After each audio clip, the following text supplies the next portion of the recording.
Kick. Welcome to Kick. Welcome to Kick. Welcome to Kicker Unmasked Live. Good evening, everyone. Tuesday. Good evening, everyone. I like to keep the show to about 90 minutes.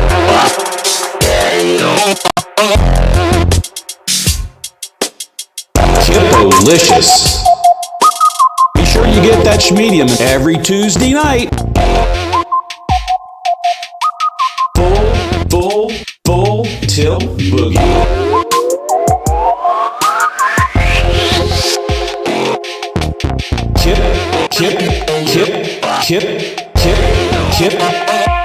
Kipolicious.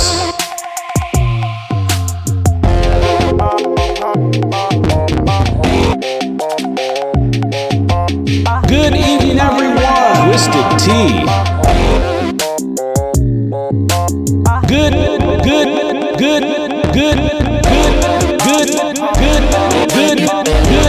everyone.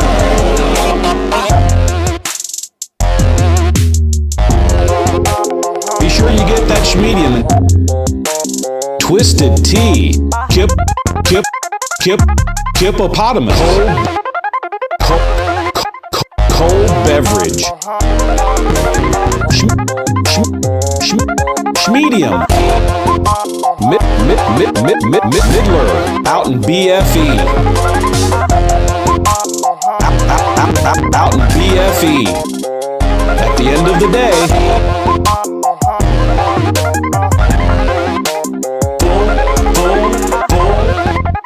Good evening, everyone. Tuesday.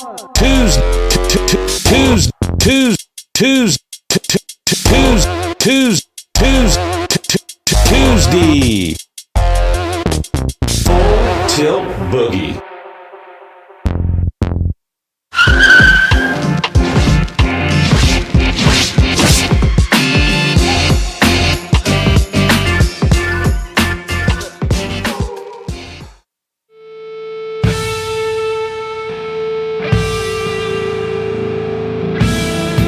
It's been a long road since the original kicker christened that first pickup truck. It kicked off a car audio renaissance, and upgrading your music in a vehicle was a requirement. America's music machines became living loud over your passion, your emotion, your existence. Outdoors or on the open road, your sound is Kicker.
We're here at the Denso NHRA 4Y Nationals here in Las Vegas. Man, we have got two-time funny car, top fuel champion, Cruz Pedro gone here, icon of the sport. dude, we just so appreciate you taking the time. But I got to ask you, so we know in 1986 you were driving go-karts, and a year later you're in a dragster. What made that change of going from wanting to do, track racing to running down straight track racing? I started out with something I could afford, so there was a little dirt track, or a few dirt track races in Southern California that I started racing. Like I said, I could afford it. They're still expensive, but I always had my eye on drag racing. So I caught the eye of an owner that had a low budget team, started out very humble beginnings. I basically worked for food. I worked to race for nothing. So, but I started out, you couldn't have started out further down the ladder than I did, but I'm glad I did, because I was able to parlay that into driving for a bigger team through the years, won a championship, and here we are. I own my own team. I've been in business for like 15 years now, or 20 years on my own with Snap-on and Kicker and all the great sponsors, so very exciting time.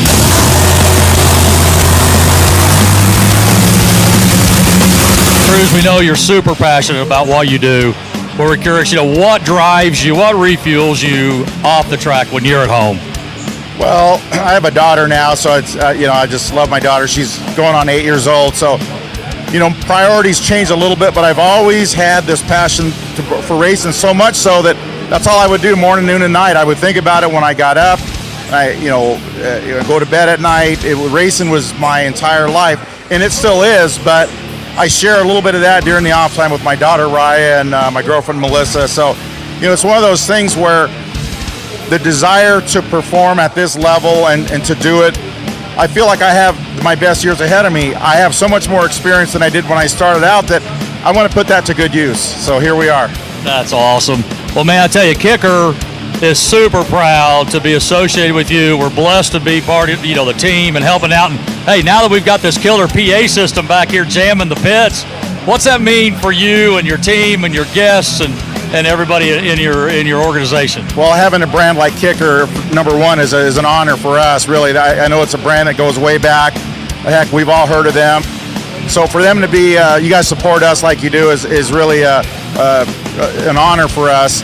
But we want to do our part on the racetrack and put your guys' name out there. But as far as what you guys just created for us was really cool. I didn't have any idea the quality of sound with all the noise, all the race cars starting, all the voices and all the generators running, that we could still hear loud and clear the PA system. So thanks to Kicker, great product, and we have a lot of Snap-on guests that are invited to come out here as part of the customer service to say thank you to their Snap-on customers for buying the tools. So it's a great opportunity for us to speak to them but not have to yell. So they appreciate it. Like I say, the brand speaks for itself. It's quality. So we're tickled to have them. Well, thank you so much, man. Look, after 32 some years of blasting down the track, pulling 4 Gs, what keeps you pushing to do this, man? It's amazing because you never get used to these cars. Like, my eyes still burn like everybody else. They're still loud, but they accelerate. Every run is like a new run. You never know what they're going to do, but I feel like I have a little bit less stress because I kind of know what the car is supposed to do and what it feels like to make a good run. So, like I said, as a driver, I've got a few miles on me, but I think in this sport, you can still be a little older and still be able to perform at a high level. So that's what I look at as I don't feel like I'm a deficient guy in this driver's seat. If anything, I hope I can bring something to it. But the day's going to come, hey, I'm an owner and I have a fast car. The day's going to come where, hey, I'm going to want to look at a younger driver and somebody, to replace me so I can maintain ownership and maybe tune that guy into a championship or gal, whoever. So, but it's a business. I look at it as a business. It has to make sense down the road, but I'm not looking, I say another 4 or 5 years in this seat, I'm good. Hey, I know you're running tight on time. You got a last qualifying run. Again, we're blessed to be with you. Thank you so much for your time. Thank you. We love you, brother. Appreciate you guys. Thank you. See you.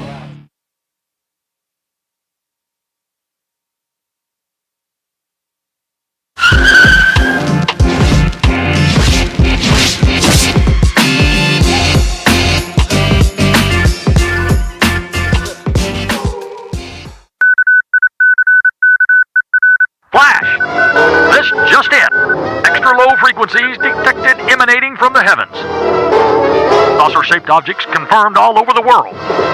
Unidentified flying K saucers spotted delivering Kicker's amazing new CompQ super woofer. Built for precision, built for abuse, built for the future and benefit of mankind. Kicker's new CompQ woofer leaves audiences astounded and amazed as it reveals subtleties in their favorite music in a way that is sure to make women blush and grown men cry. The surround features Kicker's variable cross-section high-roll design, allowing extended cone travel and excellent cone control. It's firmly attached to the cone, reinforced with our iconic stitching. Betsy Ross would be so proud. The injection molded solo cone and laser X cone brace combined in a single ultra-rigid unit. Venting in the brace relieves performance-robbing back pressure. All this adds up to very low distortion and amazingly clean low bass. The progressive roll blue lace spider adds even more cone control at maximum excursion. The woven tinsel leads are sandwiched between the spider and the lace for durability and long life and to prosper. The spring terminal's heavy-duty square design accepts wires as big as 8-gauge or two 12-gauge wires for multi-sub installations. The high-temp voice coil is rumored to be spun upon the looms of the gods of polyamide fiberglass, along with a reinforced former for high strength and power handling. Now, add colossal magnets, plus a cavernous bump backplate, an extended pole piece created in a single forging, the likes that haven't been seen since the creation of Poseidon's trident. And the result is a driver with superior control and effective heat dissipation that extreme performance demands. The all-new Kicker CompQ is designed from the ground up to deliver everything you demand from a premium subwoofer. High output, deep, powerful, accurate bass, remarkably small enclosure requirements, stunning good looks, and not to mention the ability to frighten small children when turned up to 11. So there you have it, the all-new Kicker CompQ subwoofer, another zenith of innovation and epic majesty from Kicker.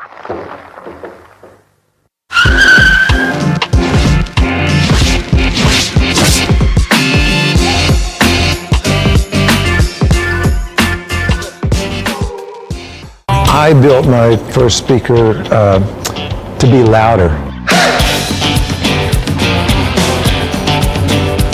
I was playing in a band and the drummer played so loud and the keyboard that I had wouldn't play very loud, and I went to my dad and said, I need a bigger speaker. It's a Fender Bandmaster, it cost $300. He dropped the newspaper. It said, $300? Yeah, but he didn't say no. He said, is it something that we could build? And so that's how I got started building speakers. The thing that I love to see is a product that we made and get to stand back kind of anonymously and watch somebody take a look at it, listen to it, and go, wow. I think that's what really lights my fires, to make products that people enjoy and have fun with. As time went on, I heard people say, you know, Kicker's like a family. I actually didn't set out to do that. I thought it sounded kind of hokey. I thought they were insincere and just saying that. After a few years, I realized, yeah, maybe that's what we've got. And that's the key, is the good people on your team in the band that makes the band really great. Well, I think Kicker is primarily a lifestyle company. That's a little backwards of where I started. I thought we were a technology company and we would make great products, but as time went on, realized that it's about people and helping people to enjoy their life and what they do, and that's what I do too. So show the love a little bit, I guess.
Good evening, everyone. It is Kip. It is Tuesday night, 7:30 Central Time. It is Kicker Unmasked Live Weekly. Welcome to the show.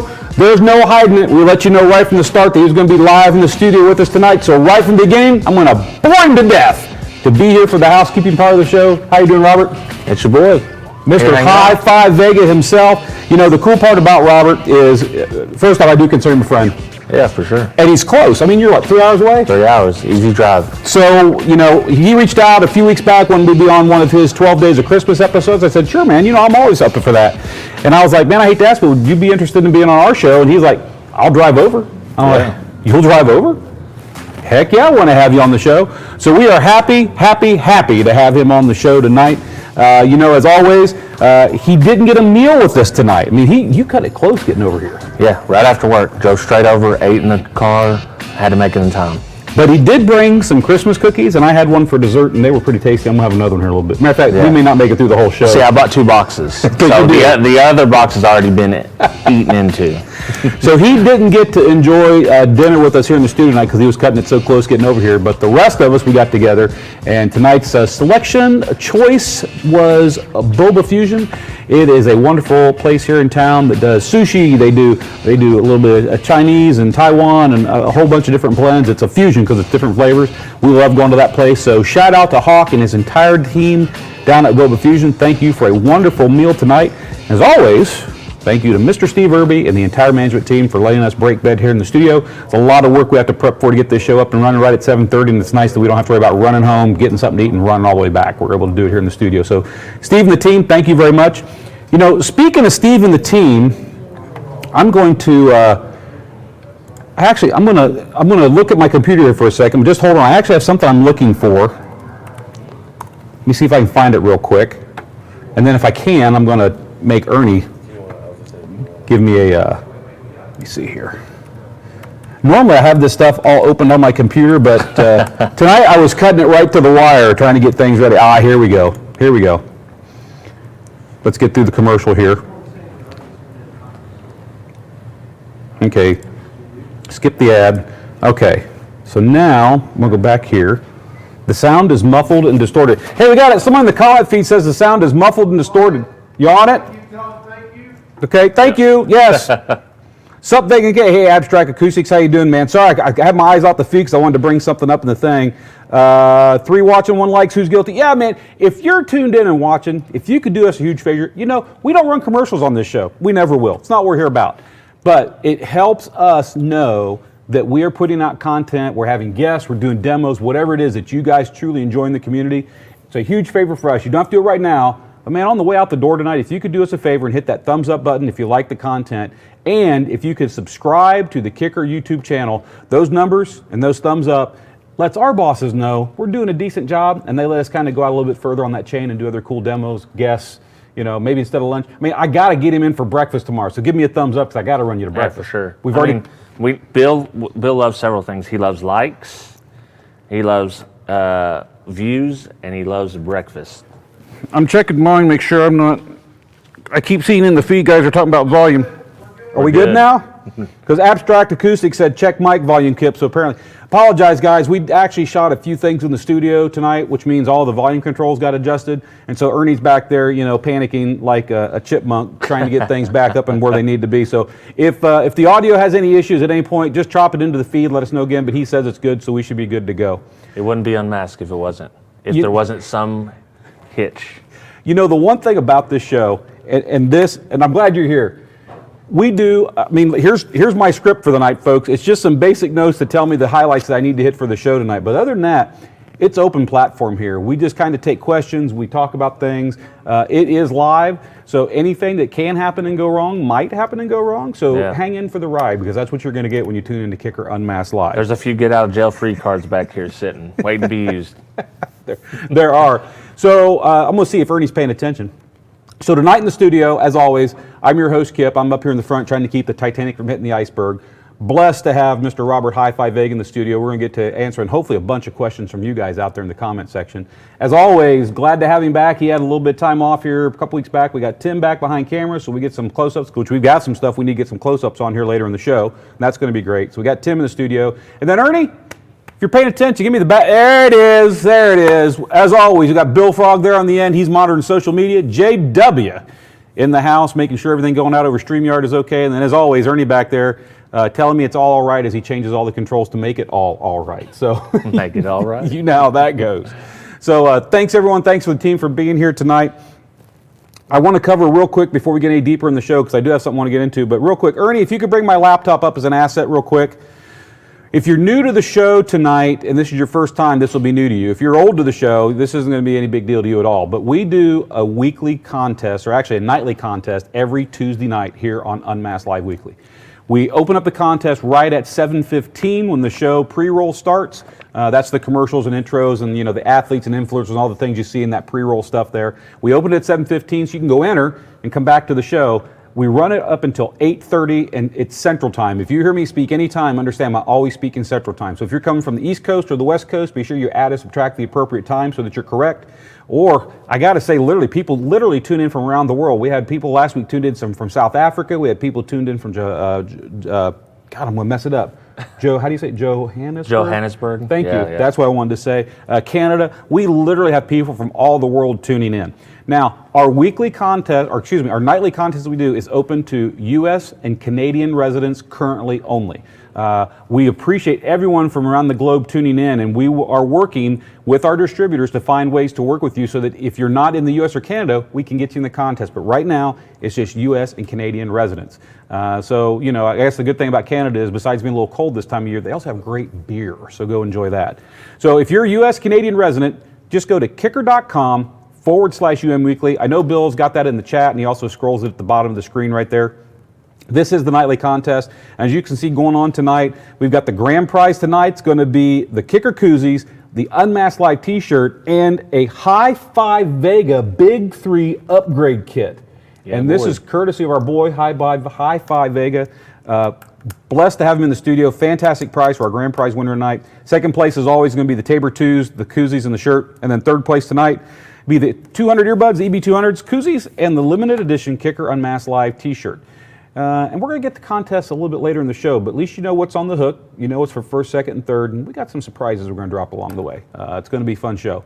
So that is the weekly contest. Be sure you go hit that before the end of the 8:30 bell. After 8:30, contest is closed. We always draw the winners and announce them between 8:30 and 9 o'clock. I jokingly say the show is 90 minutes. I truly try to keep it to a 90-minute show, but tonight we kind of decided it's 90 minutes-ish, so sometimes we run a little over, so, you know, it is what it is.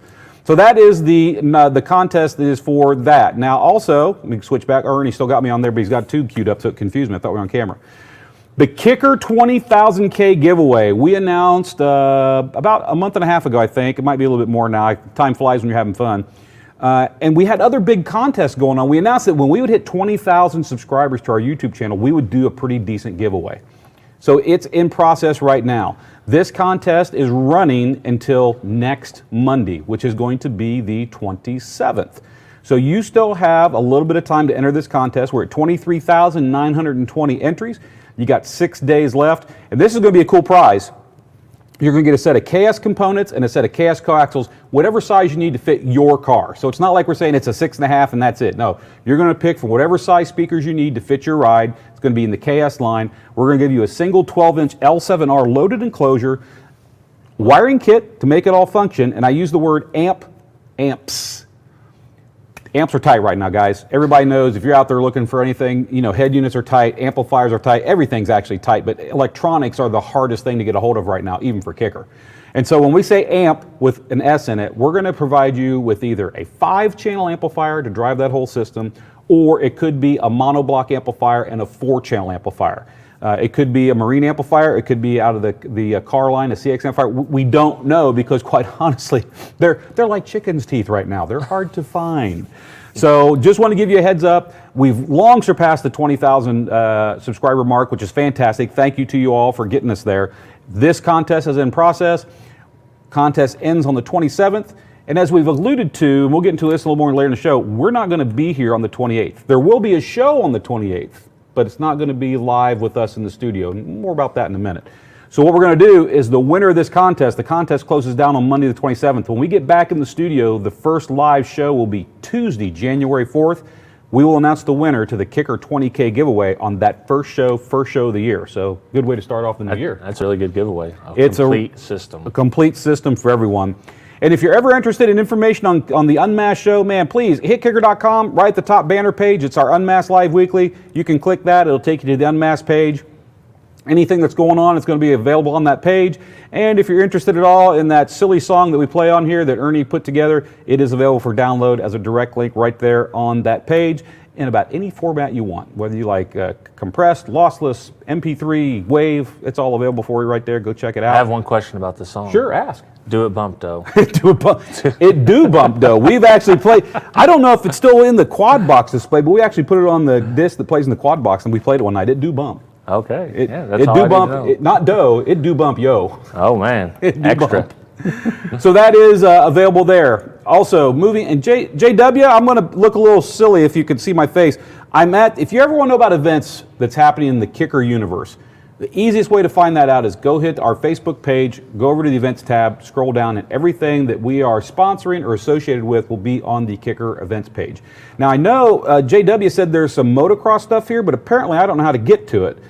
Tons of Base Wars stuff. You know we are the official corporate sponsor for Base Wars, so obviously their information shows up right on our page. And I know JW said there is some motocross, but I don't. I keep hitting show more, but I'm not seeing any more. So keep going. So there must be a ton of events in here. All right, I'm gonna keep. Oh, there we go. Arena Cross. Boom. Arena Cross Championship Freestyle Motocross Show. That's Friday, February 11th. More? Oh, there's more. There's another one. January 29th. Keep going. Friday, January 21st. January 15th. And another one. January 7th, there's a motocross, or arena cross, excuse me. And I could probably keep clicking here forever. There, I'm at the bottom now. I finally hit the bottom. Thanks, JW. I appreciate that. There's just a lot more events in there than I knew there were. There's a lot. Base Wars. They're doing it. Ton of Base War stuff. So if you ever want to know what's going on in the Kicker universe as far as events we're sponsoring or things that we're doing, man, go hit the Kicker Facebook page, click events. Everything is always listed right there. And with that said, Ernie, I've got one more thing I want to bring up here. Hopefully I can get it to work. I'm going to unmute my laptop because I want audio to go out. So work with me here if I cause any problems with audio. Control function, that's not what I want. Get away there. So control function, there we go. All right. So Ernie, are you getting any feedback?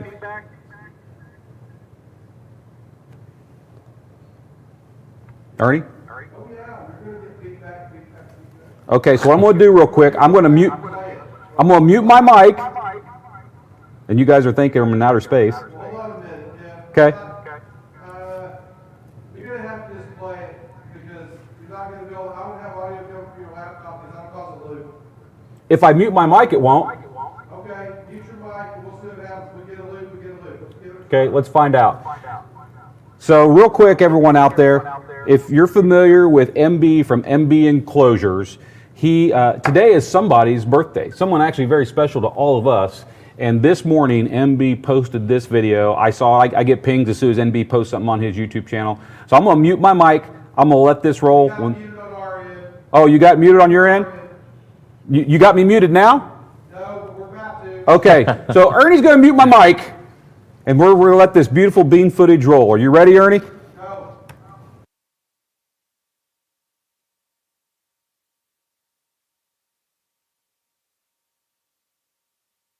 Sound? There's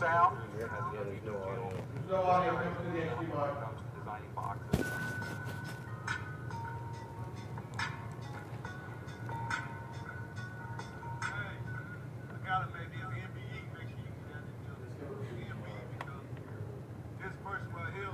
Always gonna mean something special to MB, man. I mean this genuinely and truly. Happy birthday to you. Happy birthday to you. Happy birthday, Steve Irving.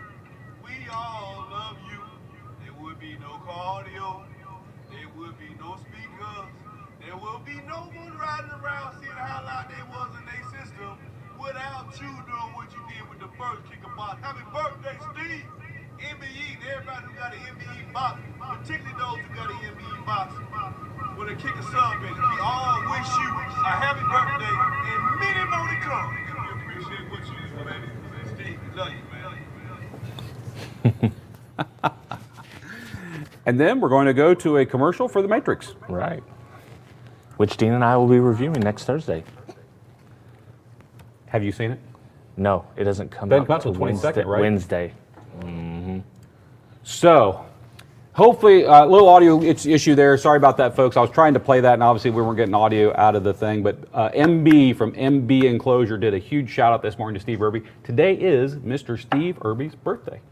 I noticed that. I've seen that on Facebook. Inventor, founder, CEO, president, and the guy who's still in charge of the place to this day, Mr. Steve Irby. So, Steve, happy birthday. Thanks for everything you do for all of us here at Stillwater Designs and Audio, and thanks for making that very first kicker product that launched, it was one of the things that started high performance car audio. Yeah, one of the OG. When you talk about that, OG, Right. he is the OG. So, with that said, comments. I'm going to go over here. JW, if you got anything that needs answered, ask. Put it up on the screen so that we can see what's going on here. Now, John, I got to get this one. Flexin 500, not interested in the Matrix at all. Now, John Wick 4, sign me up. I watched one John Wick. I've watched one John Wick. One was enough, I think. I've watched all the John Wicks, and I thought they were really good. I enjoyed them. But the thing with me, I'm a sci-fi nut. Yeah. I'm an action nut. Then everything else kind of falls in beneath that. I mean, I like a good drama as long as it's not one that's just designed to jerk tears for the women out of it. I like dramas too, but if you show me a sci-fi or an action flick, it's got to be a really, really bad B-grade movie before I'm not interested in sitting and watching it. Because I'll consume it, I'll watch it, I'll look at it. So John Wicks, to me, they were all good. I mean, they were action-packed from start to end. I enjoyed them. The Matrix was the same way for me. I liked all three Matrixes. The thing with the Matrix, sometimes, when there's a movie and it's like the first one is just like, because what they did in that first Matrix movie, as far as how they image capture everything, that was revolutionary. Yeah, groundbreaking. Yeah, it really was. And so once you see that, and what was funny for me is I'm watching that go on. I used to spend a lot of time playing video games, and I'm a PC gamer. Right. I've got an Xbox, I've got a PlayStation, but I really like to game on a PC. But when they're doing that in the Matrix, the first thought that came to my mind, you refer to Max Payne? Yeah. That's what I thought it was, like the bullet time. The bullet time, exactly what it was. Exactly. So the Matrix to me was like creating that bullet time in a real movie. And then it just kept getting worse and worse and worse after that. The first one, we started off very high, and then it just, I still watched them all because I still love The Matrix, but. The funny part about that is they actually did a Max Payne movie. Yeah, I remember. But the bullet time effects in the original Matrix are better than what they did in the Max Payne movie, in my opinion. Right. And of course, it's an action flick, so yeah, I watched the Max Payne movie. I had to. It's the thing. So not interested makes it all, but John Wick 4, sign me up. Just looking through the comments here. I don't know what he's talking about, but it's a good comment. I'm going to bring it up. Abstract Acoustics. Comp RTs, Patriot, or if you can, L7T driver's feed. So it looks like you're answering a question someone had in the feed that I couldn't see. Yeah, the Comp RTs are an amazing driver. The L7T, it's basically the Comp RT technology in the square format. And so similar XMAX travels between those two drivers, but because the cone is larger, you're going to get more output from the L7T driver. So it's always great to have people in the feed here or answering questions for our guests and things like that. So Abstract, thank you for that. Good advice, especially if you're trying to deal with something that you don't have any space to put a subwoofer. That is great. Jason Lucas, how you doing tonight, sir? What does someone have to do to get an invite for a tour of Kicker? Be named Money. Robert, your boy, HifiVega, and you get an invite. No, seriously, we have a museum at the front of the facility here. We call it the Visitor Center of the museum, and we've got multiple Kicker demo cars on display there. We've got the Wall of Boom, which he's got to experience. Drew Jones was here. We actually did some mic measurements one evening. It was kind of fun. We did some stuff. So the front of the museum is really a cool place to see kind of the history of Kicker Car Audio and the history of the company. We also have a visitor center retail store where you can pick up, hats, shirts, stuff like that. We have it all for sale there in the store. You can come visit that Monday through Friday, 8 a.m. until 5 p.m. Central Standard Time, anytime you want to. Now, to tour the facility, if you want to do that, you really need to call in advance. You need to speak through the command chain, and it'll eventually land up in my lap or somebody else's lap as far as trying to get you a tour of the facility. Right now, I can tell you right now, this last year and a half, and it's still unfortunately going on, COVID's really locked that down. So right now, you're not going to be able to do that. But hopefully next year, I keep hoping we're turning that corner and it's going to get a whole lot better. Right. Maybe the OSS meet. There might be an opportunity for a bunch of people to get the tour. That's what I'm hoping for, is that we can plan something to do that, because we were going to do the fall meet here. We had to pull it, unfortunately. Right. And so in the back of my mind, I know yourself and then Derek's mind is, maybe we could do a spring meet here. So you saying that's exactly what I'm thinking. If we were going to do a spring meet here, obviously we would arrange to have some ability to give tours to people through the building.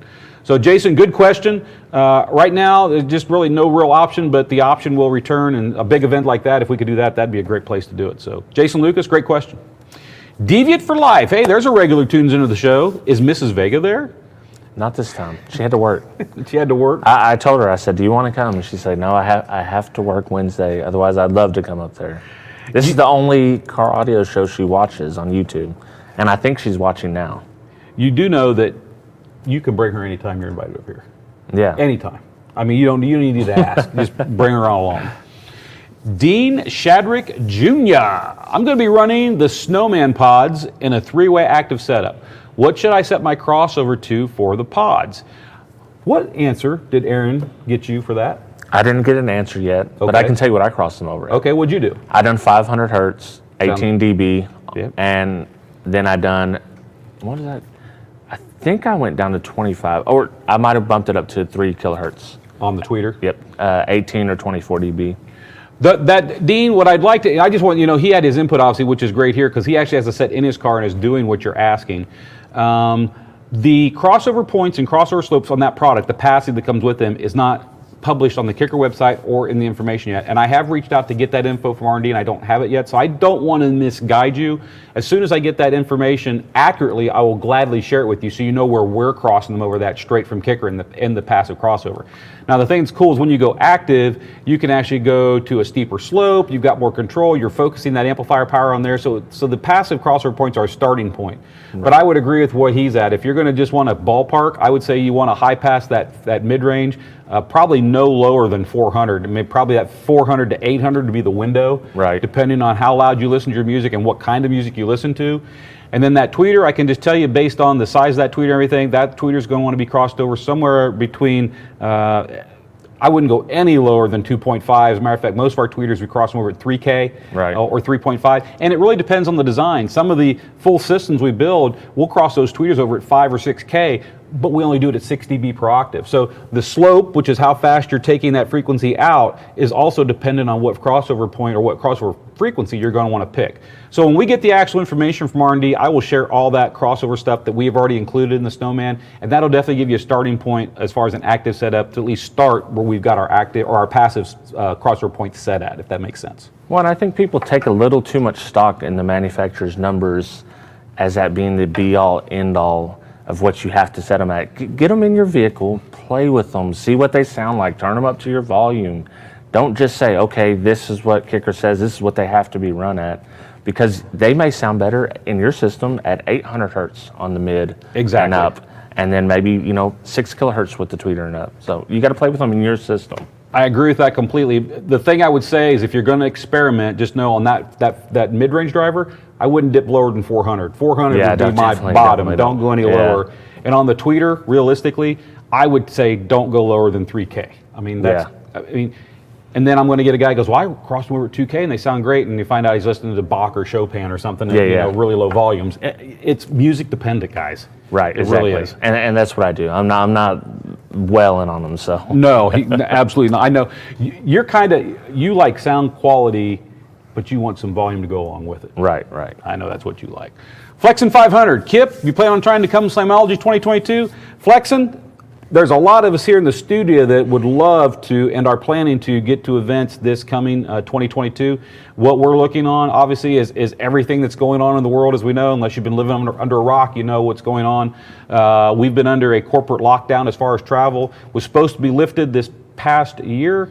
We pulled it back out because about June, July, we saw an increase of people with COVID and things going on. So Steve Ruby just wanted to be safe for his employees. He just locked it back down again. So basically, we stay here at Kicker. Of course, it lets us do all this cool stuff over social media and video. But yes, all of us, myself, Tim, JW, especially JW, and Ernie, Bill, we're all looking forward to getting out in the field as soon as we can. And yes, Slamology 2022 is definitely on our radar. So stay tuned to Kicker UnMasked or check out the Facebook page. As we've joked around, we got to start planning all these events we're going to attend so that we can say we're not going to them if we have to. Exactly. And I've never been to Slam. I'd love to go one time. I wish I could go when it's not so hot or carry an air conditioner around with me. That'd be nice. I don't disagree with you on that at all. Real quick, while JW's back. Oh, he's got one. There we go. Pirate, if you may. Well, hello, Pirate, if you may. I may. So, would you recommend the L7Q 10 in a sealed box for rock music? I have a 2021 GM Sierra Crew Cab AT4. You know, Pirate, if you may, I never want to pigeonhole a box design into something for a specific genre of music because it's really not that way.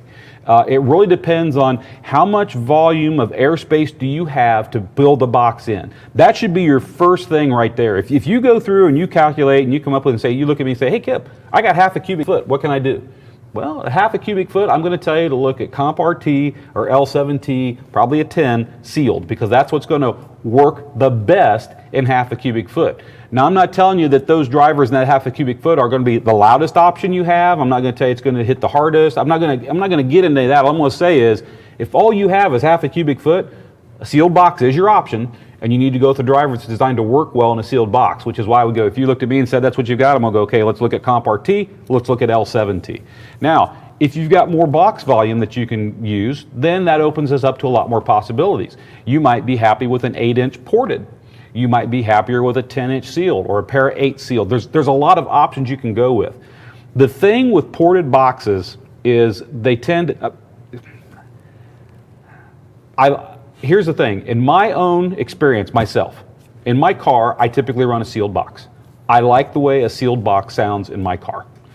If I'm building an enclosure for, say, my patio outdoors, I use that as an example because I have that. If I've got wanting to put a subwoofer outdoors on my patio to reinforce the sound coming off of my patio speakers, I'm doing a ported enclosure because I need to get that extra bump in that 30 to 40 hertz range out of that cabinet that I'm not going to get if it's sealed. The thing I want to caution you on is everyone kind of goes down this path is, well, if you don't do bandpass, it doesn't sound good. If you don't do sealed, it doesn't sound good. If you don't do a ported enclosure, it doesn't sound good. And what I want to tell you is you can have a box built with any of those designs and they can all sound good. But just bear in mind, probably the most critical factor for you is how much air volume do I have to really use, because that's going to dictate to you what size driver you're going to use and what direction you're going to go to build a box. If you only got half a cubic foot, ported, and bandpass, they're not even in the running. We can't even have the talk about that because there's not enough volume to build that box. So that would be my answer to you. I have heard sealed boxes sound great on rock, rap, classical country. I've heard ported boxes sound great on rock, rap, classical country. It all depends on that. The key to ported boxes I find is sometimes we let our eyes tell us what our ears like.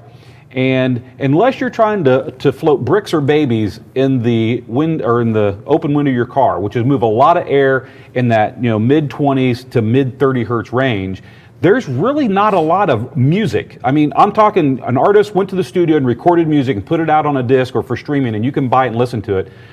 40 hertz, man, that's about as low as that stuff goes. Some of the rap stuff will get down to the mid 30s, but unless it's rebase music or music that's been made for a purpose, music typically doesn't get down to that 20 to 40 hertz range that strong and heavy. It just doesn't. So what people do is, man, I want to tune my box at 27 or I want to tune my box at 28. And what they find is it's tuned so low that it doesn't sound musical. So when it's trying to play those 30, 40, 50 hertz frequencies, they're so pulled back and reduced that they don't have the impact that they want. That's why a lot of people, it sounds like, I'm not saying it's the magical frequency, but you'll find most people designing an enclosure ported for music, they're going to tune them somewhere between 31 and 36 hertz. That's just the range that most of those tune into, because what happens is that in a tuned box, at the tuning frequency or slightly above the tuning frequency and up, it acts like a sealed enclosure. But at the tuning frequency down to a half an octave below, that's where you get that extra output from the port adding to that. So I will not say that one box style sounds better for a genre of music. If a box is designed properly, I've heard them sound good for any genre of music. And I know that may not be the answer you're looking for, but this conversation that you're asking the first question needs to be, how much air volume can I realistically use? And then take that information to someone and start having the conversation about, well, okay, what box design and then what drivers. If you can get that information, even if you can just come up with width, length, and height, so I can make the box a maximum of this wide, this tall, and this deep, and you call Kicker Tech Support anytime, Monday through Friday, 8 a.m. to 5 p.m. Central Time, obviously. Our techs up there, they have FineBox and they have Term Pro, which are two fantastic programs to do box design. And if you give them the maximum dimensions, they can work with and figure out what kind of volume they come up with, and they can have that conversation with you. Let's figure out what box, how much have you got? Now we can talk about sealed, ported, and driver. So hopefully that helps you. Yeah, it kind of comes down to efficiency. What can you do if you have the power to throw at it? You're ready to roll. Oh no. That's Deviant. Yeah. That's got to be his bearded dragon up there wearing the Christmas attire. Deviant, if that's you, you got a comment in the feed. I know that's you, brother. Great looking picture there. It looks like he is ready for it, which brings me to this. I'm way laggy in the feed here, but I just saw this one here. I got to go to Diesel Man. Hey man, Merry Christmas to all. Merry Christmas to you too. Happy Hanukkah. Feliz Navidad. I don't know the rest. Kwanzaa. There I think you go. that's the only other one. That the other one? That I know of, unless there's more. Whatever way you like to celebrate this time of the season, man, I wish all of you the very best. It's a time for friends, it's a time for family, it's a time to come together. It really is. Andre Cervantes, man, and Andre, if I missed your last name up, I apologize. Will there be an 8-inch Solo X in the future? I know somebody wants to know that same question. It won't be a Solo X. It won't be a Solo It would be X. an L7X in the family. I would, hey Ernie, we got to have a conversation. We need a Tim cam. We need a Tim cam. We are going to set up a Tim cam so that you can go to Tim, because sometimes Tim does stuff off camera back here, guys. Yeah. It's absolutely, because as you're asking me that question, Andre, this is what I get from Tim. So I can see him. This is what he does. You need to use one of these get out of jail free cards right here, maybe. I love the question. Trust me, there's a lot of things we let out here on the Kicker Unmasked Live Weekly Show, and I push the limit. I really do. I push the limit. I got one get out of jail free card, and I got to be careful when I use it. This is what I'm going to say to answer your question, and please read between the lines and hope and pray. Solo X is the new family of products that Kicker's coming out with. And I know back in the Wayback Machine, Solo X was actually, this was called the Solo X woofer. Solo X is now a family of products. And the first thing launching in the Solo X family of products is the new L7X driver. And so we've got the 10, we've got the 12, and we've got the 15. They're going to be available in dual 2 ohm, dual 1 ohm configurations.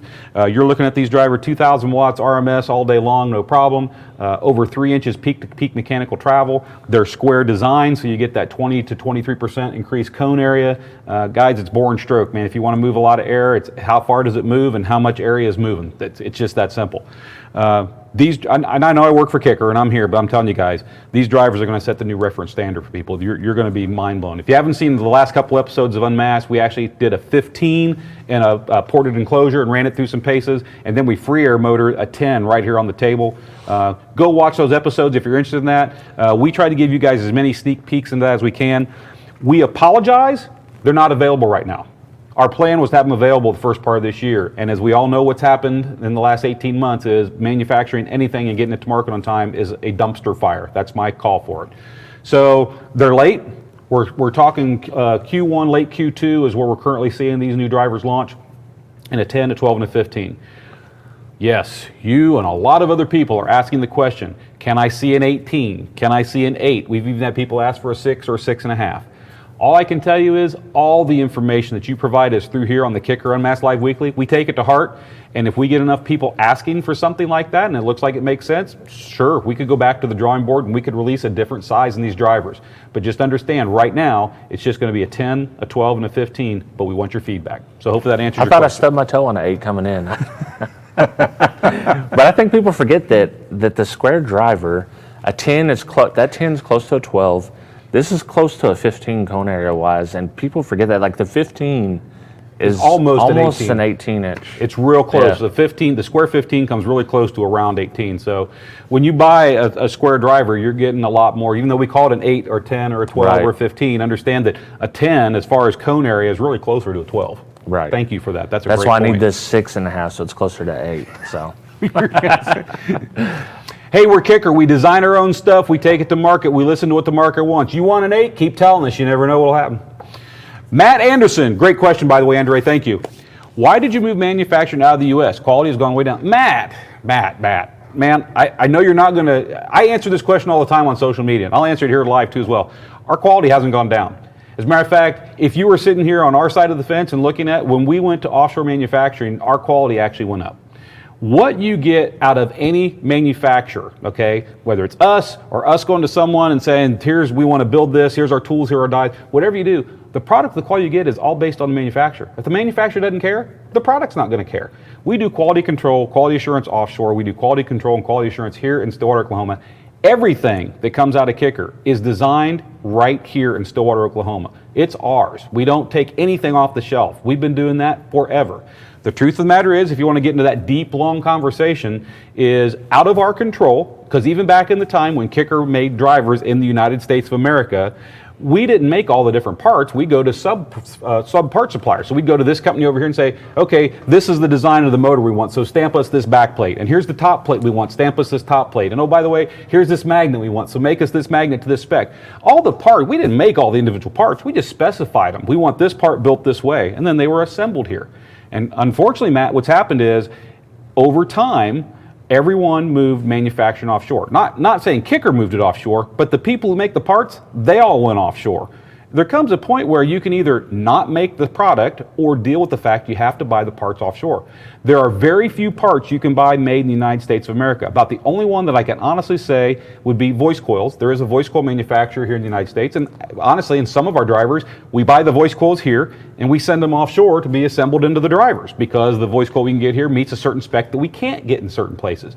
There is a company that makes drivers here in the U.S. I'll give them a call out. It's I always mispronounce it, but I think it's Fi, not Fee. Yeah, it's yeah. Fi. But they hand make, they hand cut the steel parts. They do a whole lot of stuff, and it is what I like to call a boutique brand. It is very, very boutique.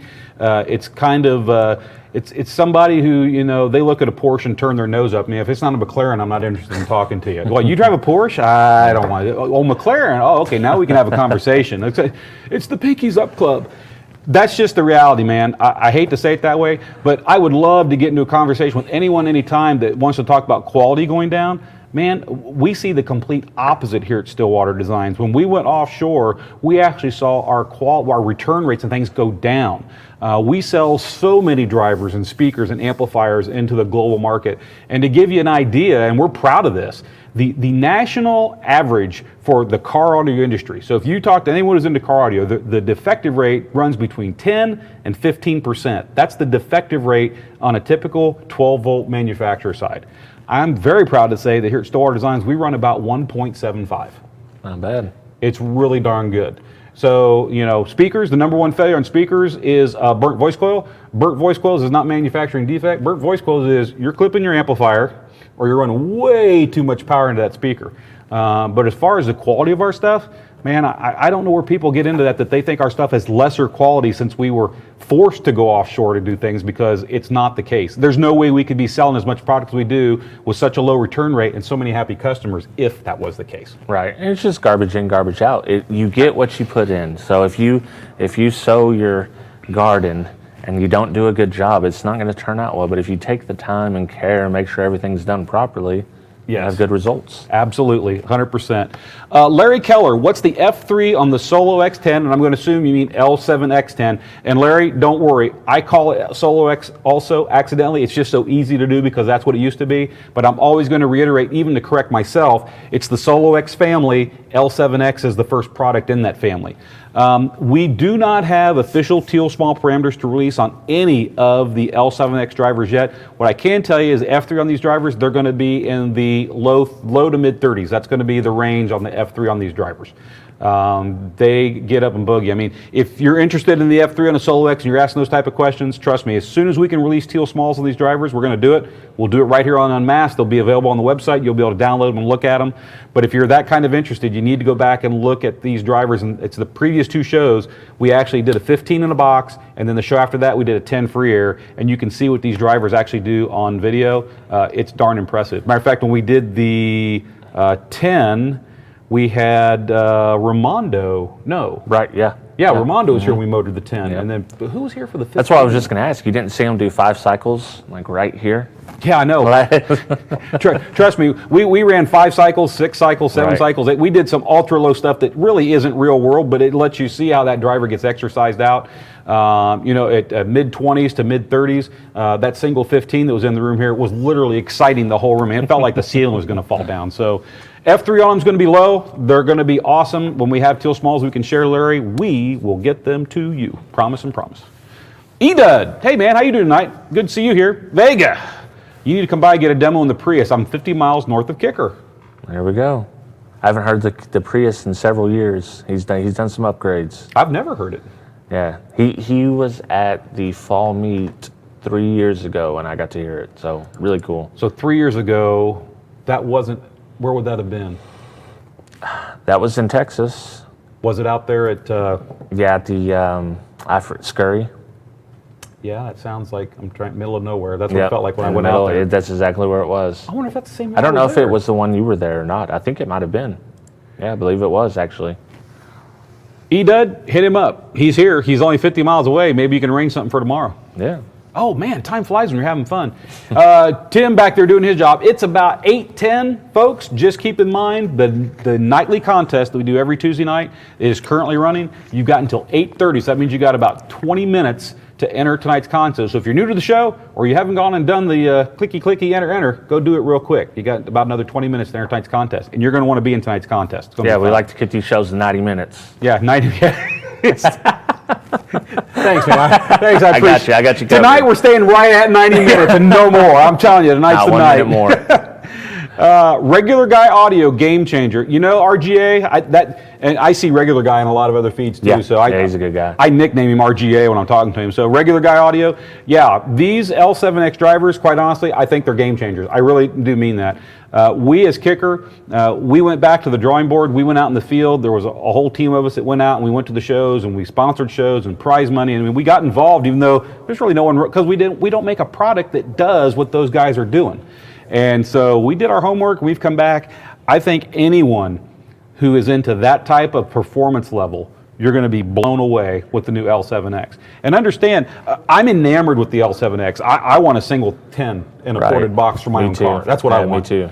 And I'm not joking when I say I want 415s for my home theater. I want 415s in ported cabinets for my home theater. You're getting a little crazy. Do you watch Youth Man on YouTube? I've heard it, but I've never watched it. You need to check him out. Okay. He gets a little crazy with his home theater subwoofer. Really? And you're going to like it in a good way. I'm trying to think the one I watch, Spare Change?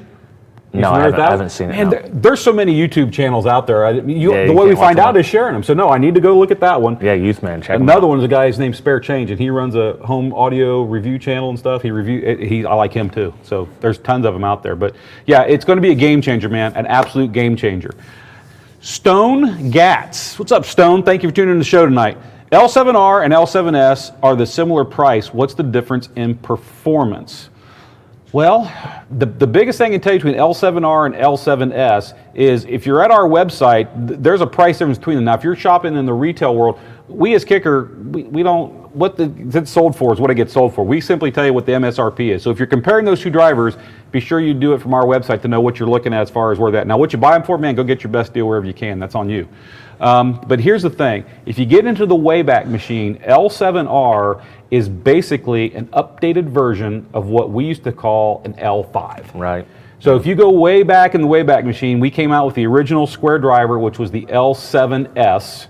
Or wasn't L7, it was L7. It's been through several different changes there. But you have L7, and then at that time, we came out with an L5, and we came out with an L3. Right. And basically, the L7 was cast basket, the longest throw we designed to that driver, everything there. The L5 was a stamp basket, little less linear travel, still the same type of sound you get from kicker, and then L3 was the same thing, was a step down. The difference in performance is my answer to this is going to be, everyone wants me to say, well, just get the L7S. And my answer to that's going to be no, it depends. If you tell me that you're going to build a car and you are just going to put in a 300 to 400 watt amplifier, you don't want to upgrade the electrical system, you want to try to stay stock and everything, I'm probably going to recommend you look at L7R. Because if you're only wanting to run 400 watts of power, you're never going to get the L7S to full capacity. You're never going to get it to stretch its legs. But you can get a lot of the great performance out of the L7R. They both sound great. That's the one thing that people don't understand about kicker drivers is we don't design one driver to sound better than the other driver. We have a target sound and we really try to apply that to all the speakers. But the fact of the matter is if you go all the way down to a Comp 10, it's going to be capable of moving this far when you put all the juice to it, or all the gravy is. All of it. Pour all the gravy on it, yeah. But if I go from a Comp 10 to an L7Q10, all of a sudden I got a lot more output capability. I got a lot more X-Max, a lot higher power handling, and I got more cone because it's square. So they both sound good. The difference for me is going to be how much power you're going to run the system and how many drivers do you want to run. And that's really going to be the answer to my question. If you say I'm going to run 800 watts and I want to run one speaker, well, we can start talking about L7S at that point. But if you say I'm going to run 800 watts and I want to run 3 speakers or 4 speakers, let's look at L7R. You're going to get more output and bang for your buck in that driver. Don't let the most expensive one be the one you buy just because it's the most expensive. There's so many other factors that tie into it. How much room you got, what box design you're going with, how much power you're going to go with. I think those are questions you have to answer first before you can have an honest answer to, do I go with an R or do I go with an S? And the L7S are in the quad box, right? L7Rs. L7R. So the L7Rs are brutes, and I will tell you that those things are like, there's some of the, as far as the lineup, in my opinion, that's like where the value is, where the most value is. The L7R is a sleeper. Right, exactly. The L7R is truly the sleeper sub, and we have lots of people ask us, well, when are you guys going to come out with a quad box with L7S? And what they're missing is they're missing the point, and I'll talk about this anytime, every show.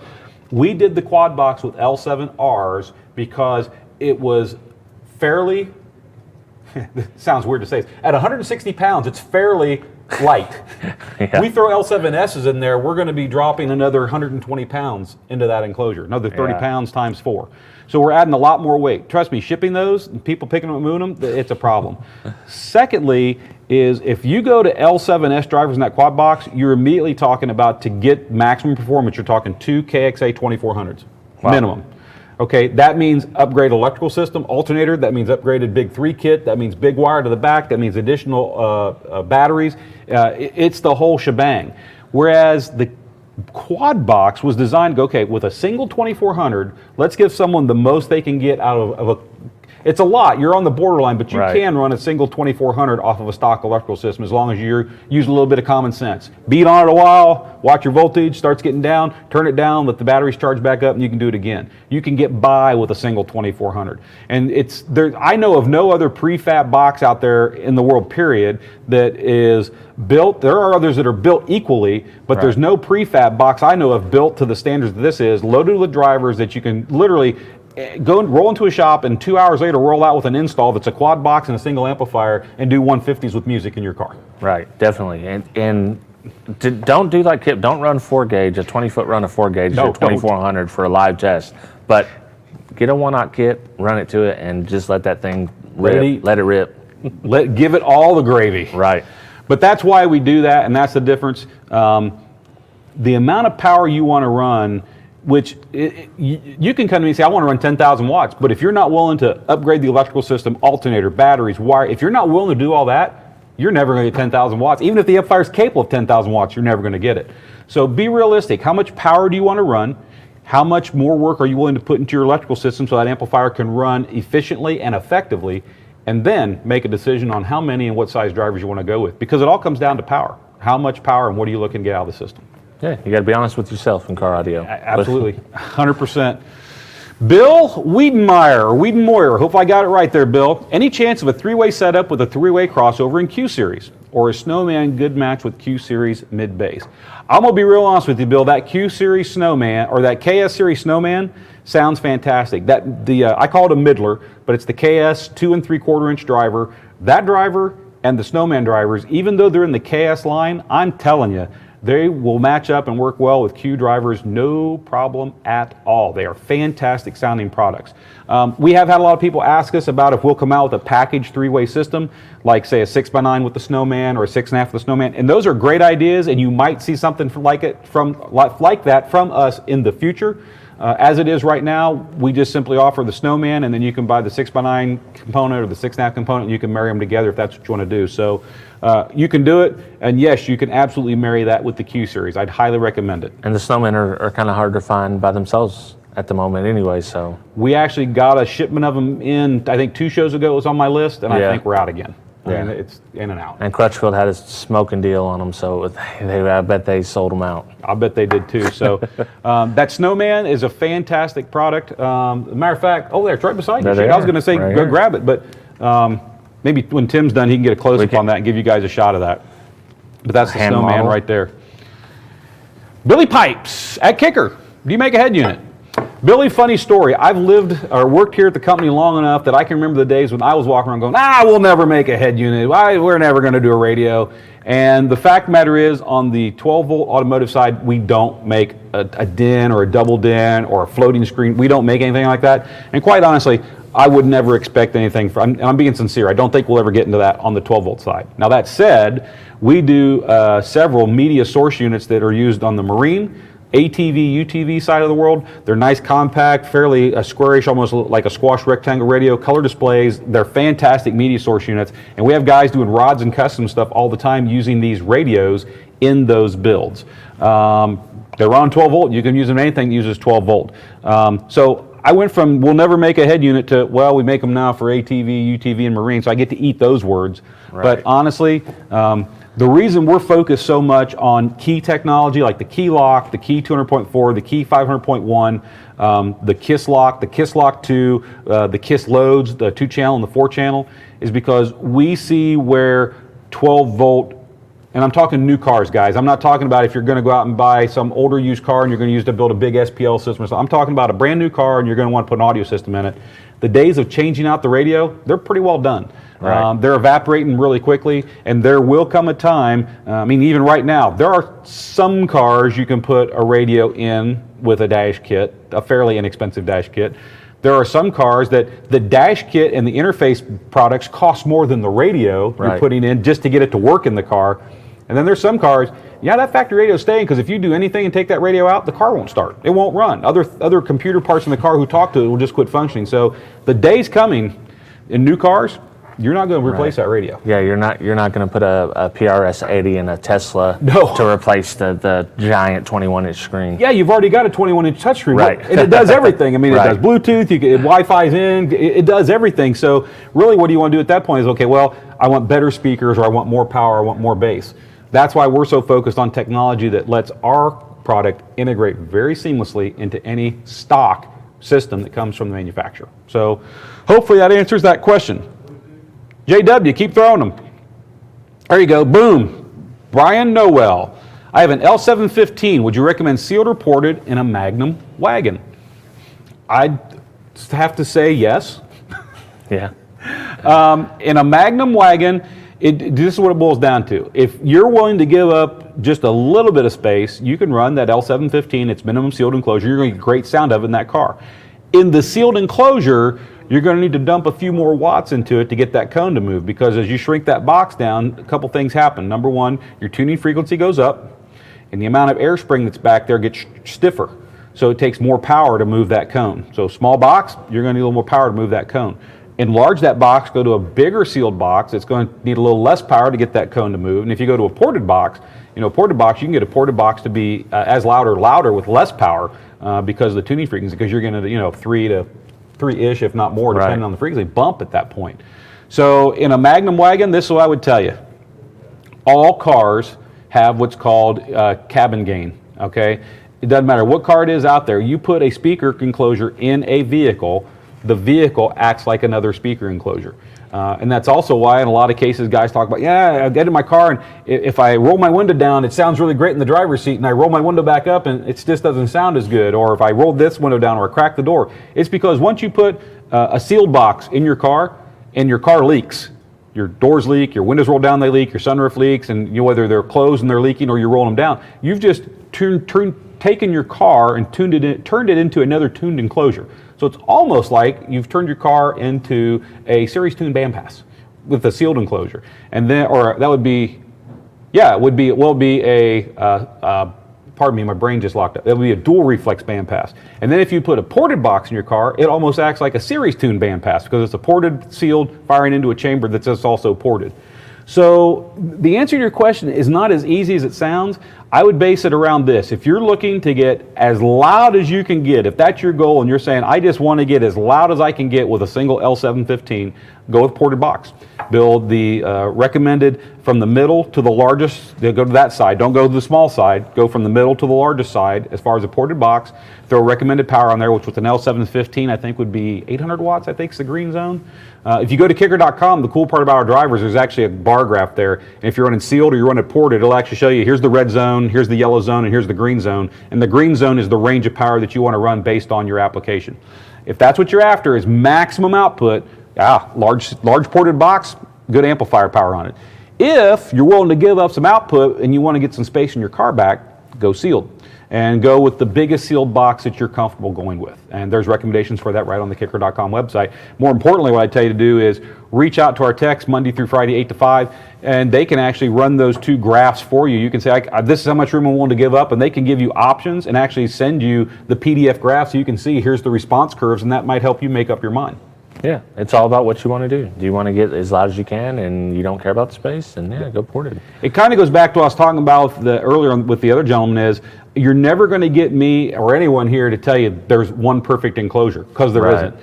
Bandpass, sealed, ported, dual reflex bandpass. I mean, there's all these different options, and they're all case specific. Done properly, they can all sound good, and even done properly, each one has pros and each one has cons. You got to decide which one is in your best interest. Right, and if you don't know what you want, sealed's always a good option. You got bandwidth. You got bandwidth. You can't mess up sealed. Right, as long as you know you don't want it to be as loud as it can possibly be. Sealed's a good option. And and you're 100% right on that. Sealed, if this is your first time building an enclosure, if you don't understand tuning, if you don't know if you're going to be able to wrap that 32-inch port around in the enclosure and get it spaced properly, if you don't know you can do all that stuff properly, I'm going to push you toward a sealed box, because you can be wrong. You could be plus or minus 20% wrong on a sealed enclosure from record. So if I tell you to build that box 3 cubic feet, you could be anywhere from 2.7 to 3.3, and it's still going to perform very well. Definitely. You're not going to have any issues with it. But on a ported enclosure, if I get this design and I've got it tuned for 31 hertz or 33 hertz, and you get the port too long or you get the port too small, and now all of a sudden you're tuned down to 27 hertz or 28 hertz, you will tell the difference between a 31 to 33 hertz tuning or a 27 to 28 in your car. The impact that you get on some of the upper bass frequency and some of that stuff is going to be lost if the box is tuned too low. So if you make a mistake on a ported box, it's going to be significantly audible. Right. If you make a mistake on a sealed box, that's why I say sealed boxes like horseshoes. Close enough will work. I agree with you 100%. Zakosa, thank you for tuning in to the show tonight, man. We certainly appreciate it. What factors are considered for having a sub be able to handle more than 2,500 watts RMS? Well, the factors for any sub handling more than 2,500 watts RMS basically boil down to this. There's a lot of factors. First one is all voice coils, all of them, everybody's. Nobody's any different. The copper windings or the aluminum windings or the CCA windings, whatever the wire that's inside that makes up that voice coil, is wrapped around a former. And that former can be made of Kapton, it can be made of aluminum, it can be made of stainless steel, it can be made of titanium, it can be made of fiberglass, polyamide. There are tons of different materials, but at the end of the day, that former is to hold the shape of that coil wire, and that coil wire is wrapped around there, and there is a adhesive or a glue that's on that enameled wire, and it's baked. And when it's baked, that voice coil basically becomes one solid coil that's insulated. There's all these windings, but they're insulated from each other. And if you get the temperature of that adhesive back up, and most adhesives will start getting loose at about 700 degrees Fahrenheit. So when someone blows up a voice coil, they burn a voice coil up, and they tell me they weren't playing the woofer very hard, how did you get to 700 degrees Fahrenheit? Right. You're playing the woofer really hard. There's no way it didn't happen. And so when you get any woofer up into those ranges, that's when you're going to start, you smell them, the adhesive's getting warm, they start outgassing. All that's going to happen for any single woofer out there. I don't care who makes it, including us. So 2,500 watts RMS, what's the criteria? Well, for us, what it boils down to is you typically don't melt a copper wire. I mean, even at 2,500 watts, you're not going to take the copper wire and physically burn it in half. Now, the voice coil wire could get rubbed in half. If the voice coil gets off center, the adhesives start letting go and the wire starts coming apart, and then it starts rubbing against metal parts, you'll rub a hole in the voice coil, but you're not just going to melt that wire in half, even at 2,500 watts. What's going to happen is the adhesives get hot. When the adhesives get hot, they start letting go. When they let go, you burn up your speaker. So for us, the consideration is we want to make sure that we're using a voice coil size and a voice coil gauge of wire that substantially handle the voltage that a 2,500 watt RMS rating means. That's number one. And then number two is you got to keep it cool. So if you notice, we've made a pretty big deal. We launched it at our SEMA UnMasked that we did a year and a half ago now, a year ago. Time flies, we're having fun. But basically this forced air technology that we keep talking about is in all of our drivers, we're incorporating technology where we're actually using the speaker as an air pump to actually force air across those voice coil windings. It's just like if you took a bowl of a hot spoon of soup out of your bowl and you're blowing across it, you're actually pulling that heat off of the liquid so you can eat it. You're cooling the liquid. Same thing here. And it's a balancing act. If you blow too much air, it's chuffy and it's noisy and it doesn't sound good. You don't blow enough air, then you don't get any heat out of the voice coil. Right. So that the metal parts that pull heat away from the voice coil, that's a consideration. The amount of forced air cooling that we can incorporate to get that air temperature and that voice coil temperature down is another thing to take in consideration. We do everything we can, so when we rate a speaker, we have extensive testing that we do. Then we say it's an X power rating. We go through some extensive power rating on our speakers to do that. On our standard line, it's 100 hours. Speaker has to play for 100 hours at that power level and not fail. That means a clean, unclipped signal at its RMS power rating. Not clipped, not a clean, unclipped power signal. These drivers here, I know I've seen power tests. Were you here when we walked in the room when they were in there testing? Yeah. We opened the door, literally the air was about 115 degrees Fahrenheit. The air in the room was about 115. It was sweltering when you walked in, and the speaker was still playing, and the MDF that the enclosure made of was hot. The wood was hot. So that gives you an idea of the kind of testing we put these through. So these are designed to do that. At the end of the day, the best thing I can tell you is there's no speaker made from anyone that's going to take boatloads of power indefinitely. You will reach the point where you will blow up that speaker. If you're throwing tons and tons of power into it, you're eventually going to reach the point where the speaker's getting warm, it tries to keep itself cool, you reach that ambient temperature where it can't keep itself cool anymore, and you keep dumping, and then you're going to reach failure point. All speakers. Everybody. I mean, it's always the glue. It's always the glue. When you smell your speakers, you know, if you've got your speakers hot enough to smell them, your subs, and then they don't blow, that's just, you got the heat, especially when they're new and you're breaking them in. Yes. You're going to smell that glue and you're going to know, like, okay, we need to back it off for a little bit. But eventually, once the glue goes, like you said, the coil often is not broke, it's just slinky. It's everywhere. Boom, the glue let loose and it's gone. And the thing is, anyone, including Kicker and anyone out there making a quality speaker, we're all using the highest temperature adhesives that are available to do this type of design work. It's not like we're going, let's use the cheap glue. It doesn't do us any good. Right. It's not. We're using the highest temperature adhesives that are available to do this with. So, run clean power. Make sure you've got good electrical to back that clean power up, because a clipped amplifier is your enemy to any speaker. You will overheat a voice coil faster with a clipped signal than you will a clean signal. And then at the end of the day, since you're the one with the volume knob, when you're dumping that much power into a speaker, you need to be able to hear or see or smell when you're getting to the point that you need to give them a break. Because just like a motor in your car, if you get to the point where you're redlining that temperature, the only way you cool that engine down is to stop redlining the motor. Right. You don't want to be like Derek on his JBL video where you can hear the L7Rs jump the gap. So the coil jumps the gap and you can hear that type of noise. Yeah, that's not good. Yeah. So he almost got 150 though. So he almost got 150, so it was worth it. He didn't blow him, so it was worth it. If he'd play around the position of that box, I know he'd get it. Oh, definitely. Yeah, definitely. But he's not an SPL guy. He's just doing demos. Yeah, he's just sitting there messing around, yeah. So hopefully, hey, 8:33. Tim's pointing to the camera for me. Contest is closed for the night, guys. Thanks for entering. We will pull and announce the winners here in a little bit. Thank you for tuning in. So Zakosa, hopefully that answers your question. At the end of the day, as I get jokingly, it's one of my phrases, we build every driver to work within its rated RMS and be reliable and durable. But if you're going to play it for 2 hours at that power rating, or 10 hours, or 100 hours, or 1,000 hours, I mean, there does come a point in any speaker design, you got to give it a break so it can cool down. It's just the way it goes. John Carey. Thanks for tuning in to the show tonight, John. We appreciate you. Will the KX amps still be available when Solo X is out, or will they also be replaced? Great question, John, and we've answered this on the show before, but we will answer it anytime anyone wants to ask this. L7X, which, there's a ton of people, including myself, this gentleman, we're excited for this to hit the market. But there are other products from Kicker that should have been out this year. And unfortunately, we typically run a product anywhere between 3, 4, 5 years. It just depends. We'll design something and we'll let it go. And there's really no need to change it until maybe we find a different material that we could use. Or maybe the costing on things have changed and we can use a better material at the same price point. Right. Or new technology. There's lots of reasons why you refine or update a product. Here at Kicker, we find that usually most stuff is in that 3 to 5 year window before we have to do an upgrade. KX amplifiers were due for their upgrade the beginning of this year. And under normal circumstances, there would have been a new amplifier already out first quarter, early second quarter of this year to replace KX. So KX is end of life. It is no longer manufactured by us. There's none available on our website. You can still find some at Kicker dealers. So if you want to go to the dealer locator on kicker.com, you can check your local brick and mortar stores. You can find your favorite online retailer. There are still KX amps in the stream, and they are fantastic amps. There's not a thing wrong with them. It's just that it was end of lifetime, and we've got a new model coming. Unfortunately, the new model didn't make it. Will there still be a new model coming? Yes. Has it been delayed because of everything that's happened to the world the last 18 months? Yes. So stay tuned to Kicker Unmasked. When we are ready to talk about that new amplifier line, we will definitely show you, demo, dyno, whatever it takes. We're going to do all that stuff here on the show. So right now, KX is gone. Replacement's not here yet, but sometime soon. Yeah, get the Solo X and play with the amp you have now, and then when the new amp comes out, get it.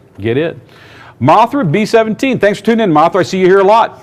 Any chance to show a strobe test on the new X to show how much excursion on different? Yeah, we could do that. Actually, what's kind of interesting about that Mothra, when we did the free air test on the 10, and then of course we had the 15 in the box, the things you're dealing with is you got the capture frequency of the camera, you've got the frequency of whatever device you're watching it on, whether it's 30 hertz, 60 hertz, 120 hertz, 240.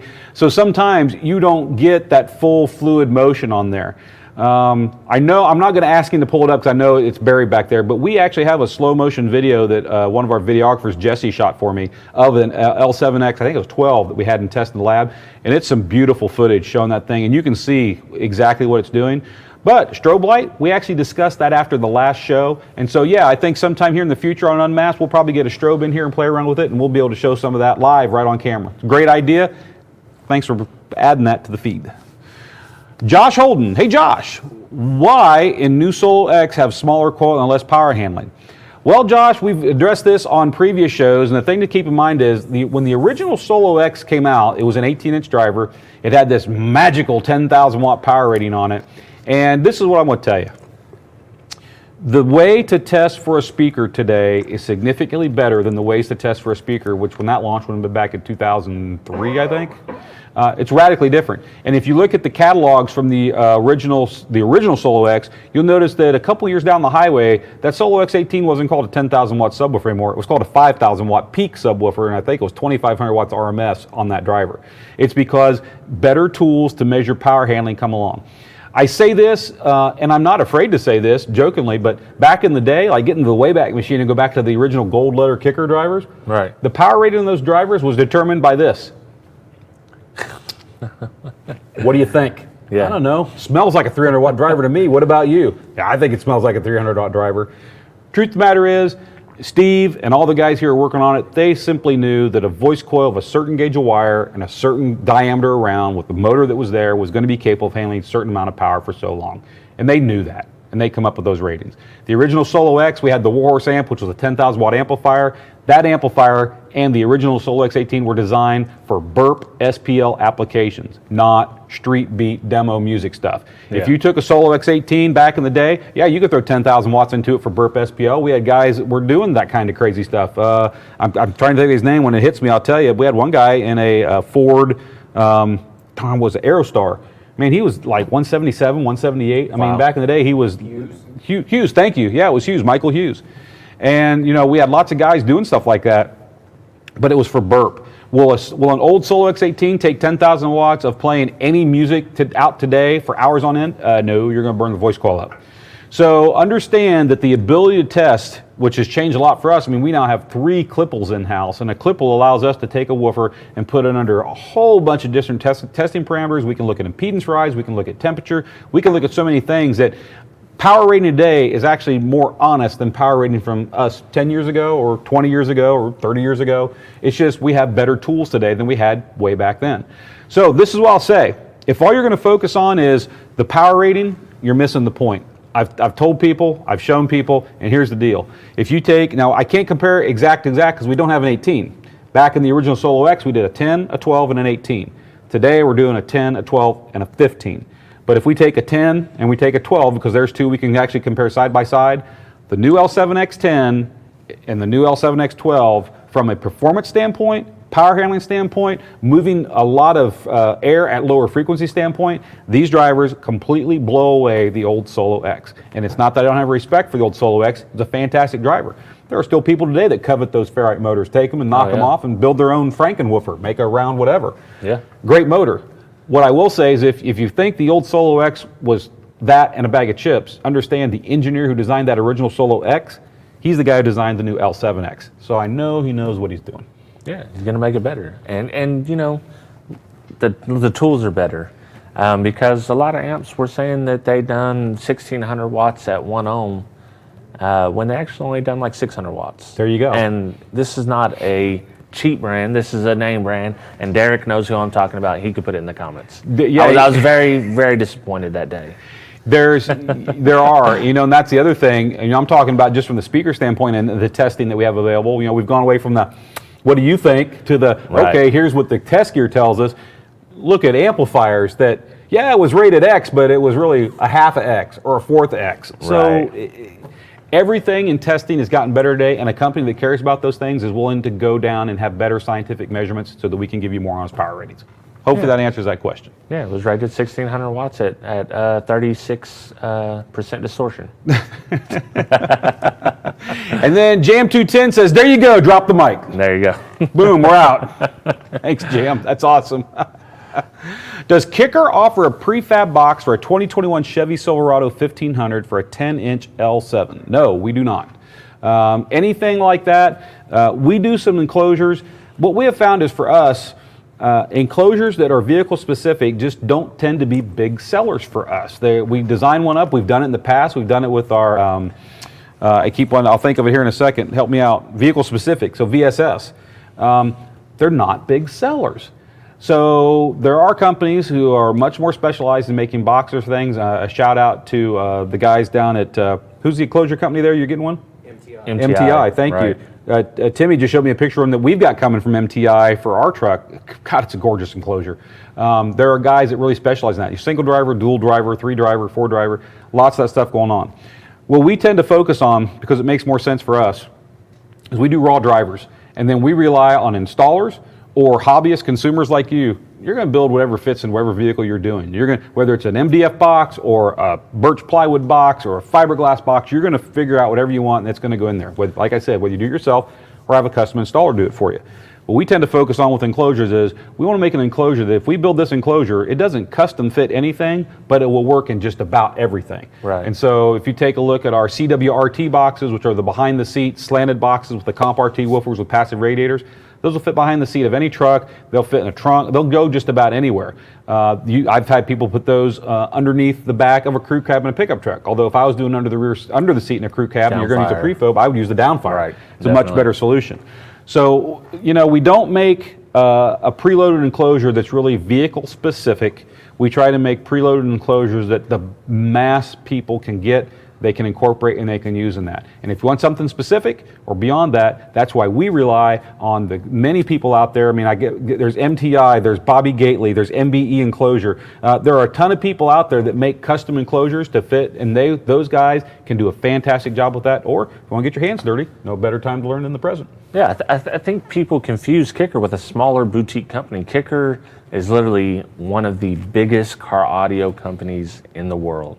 So it's very hard to cater to every single thing like that. You need to have a broad spectrum. It is. It's very difficult for us. So we try to, when we target an enclosure, Roll that beautiful bean footage. Yes! Ernie, you're my hero, brother. Thank you.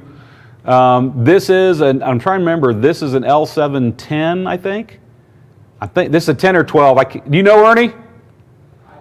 Looks like a 10. I think it's a 10, but this is a 10 or 12 we caught some slow motion footage of back in the lab of just playing some music and working with us. Hopefully you guys can appreciate that. And we will do we'll find some strobe stuff we'll set up in the studio, and we'll do some testing here. It's that's great. execution, man. Yeah, right there. Exactly. But that's a 12. It gets up in boogies. When we tell you guys, like you're looking at the 10, the 12, and the 15 in the new L7X line, the minimum is 3 inches. I think the 10 is 3.15 peak to peak, 3.25 on the 12, and it's a little 3.3, 3.4, 3.3 or 3.4 on the 15. I mean, I don't. I mean, 3 inches is a lot. That's a lot, yes. And the cool part about it, if you look at this, you know, what's great about these slow motion captures is you're seeing that woofer is moving very precise. It's very linear. You don't have a surround that's all loose and flopping around. That's a patent and kip word. It's loose and flopping. You don't have any of that going on with that driver. And that's because that's the way Steve likes to make drivers here. Well, and I think we usually get X-Max ratings in millimeters. So that should tell you where we're at. We're at, 3 inches is what, 75 millimeters, somewhere around there. Hey, JW, I missed that question you had up. If you want to pull it back up, I feel bad that I didn't get it. Carlos Portillo, hope I got your name right, Carlos. HiFi should grow his hair a little bit more, then come back on the show at the release of the L7 for a hair trick. Oh man, I don't know if it's going to grow. Can you grow hair? I can grow. We're getting there. We're getting there. I can't even grow hair anymore. I got a helicopter landing pad that just keeps. You can used to land just a small helicopter, like a kid's toy. Yeah. Now a full-blown helo can land on there. I can. Well, just you go out convert to Judaism, you get you a little yarmulke. I need something. Yeah. It's Don't be surprised if someday in the future that you tune into UnMasked and it's like, whoa, Kip's got no hair at all. Right. Whoa, what happened? That's because I shaved it all off. Jimmy Pittman, Robert HiFiVega will be on Base Wars Live next week. Tune in. Hey, shout out for that. Monday, I will be there. You got to be there. Ground control, I see this, so I'm going to bring this question in on top of Jimmy's. JW, you got one? We can do this after this. Ground control. I don't know if this has been asked already, but why square? Is this a marketing thing or is there a science behind it? Round should be most efficient, both for surface area and structural performance. No. There's your answer. No. Here's the thing, guys.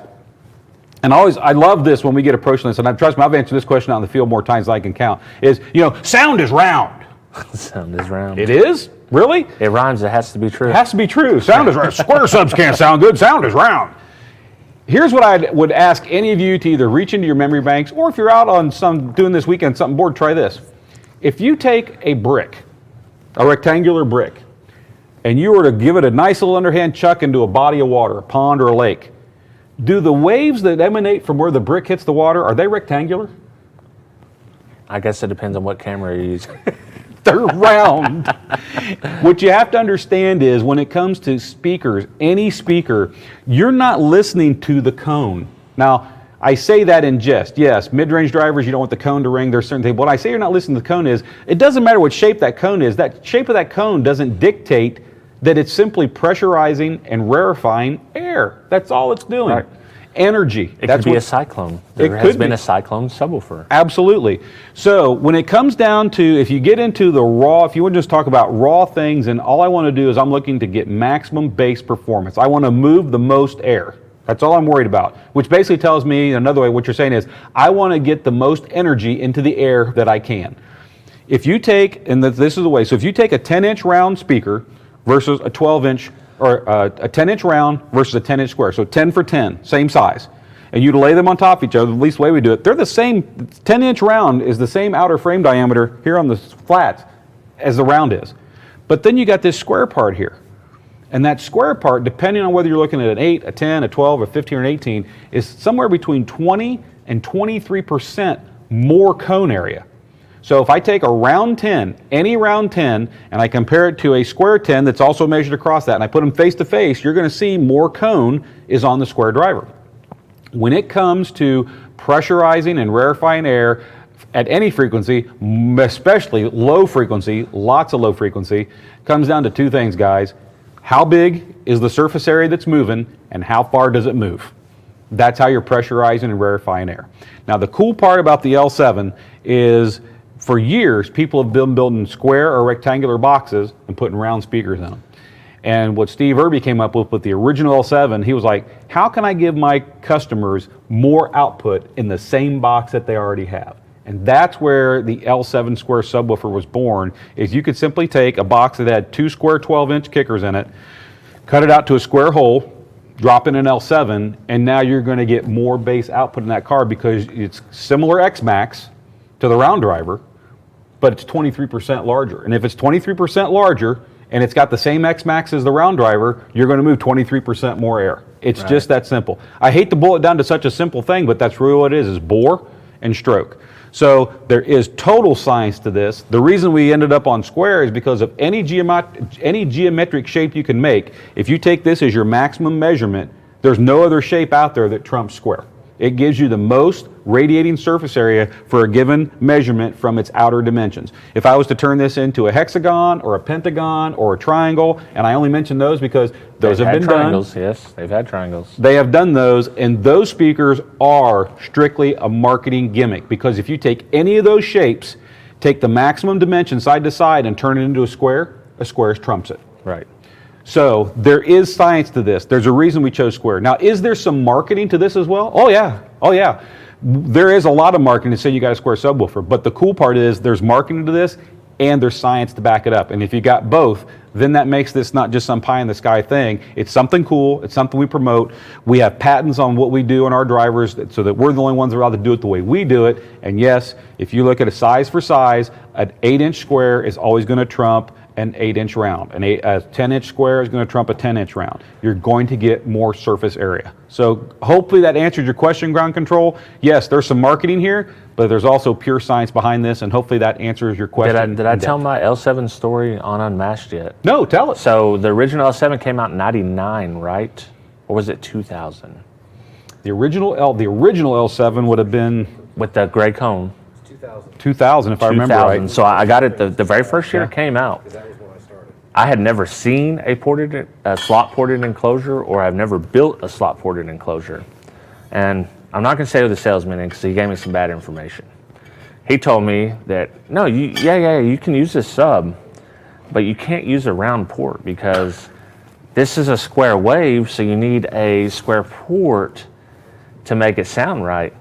Well, he told me the wrong information, but he gave me a good box design. So at least it worked. So that thing killed, and I think that was my first 150 on a single 12-inch subwoofer. Although it was on an audio control mic, so it's a lot different than it was today, but 150 on a... 150 is respectable. Right, in 2000, and I was pretty proud of that. You on should about be. 12 to 1500 watts, depending. Yeah. So Ground Control, I hope maybe that little story, but yeah, man, a round speaker is not more efficient or less efficient than a square speaker. If you start talking about efficiencies, there's so many other things we can talk about. If we're simply looking at round versus square, if I have a round speaker, a round 10, a square 10, and they both have the same X-Max capability, you're going to get more output from the square 10 all day long because it's got more bore to go with that stroke. So hopefully that answers that question. Zakosa, hopefully I got that right, man. Thank you for tuning into the show. Appreciate it. What is the advantage of having and not having a crossover for component speakers? Okay, I'll try to come up with some concise things because this can get pretty deep. The first thing is passive crossover components, all of them. I don't care if they're mylar capacitors, polypropylene capacitors, which are the words you start talking about when you look at these high-end crossovers, air core inductors versus iron core inductors, and saturation rates. There's all things we can talk about there. Let's just lump all passive crossovers together for a second. All passive crossovers cause some amount of insertion loss. So if you run, this isn't scientific, I'm just trying to give you an example, but if I run a signal into a passive crossover, and say it's 100 watts, all 100 watts of that is not going back out to the speaker. There is a loss in there. Those passive components eat up some of the power in the process of being used. Now, is it enough to make a difference? Well, it depends. If it's small wire iron core inductors that saturate at low power, yeah, you could lose a lot, and it could also affect the crossover point significantly. But a good crossover that's been designed properly, you're going to see probably a dB to 3 dB of what's called insertion loss, and that's the amount of loss you get because you're going through the component itself.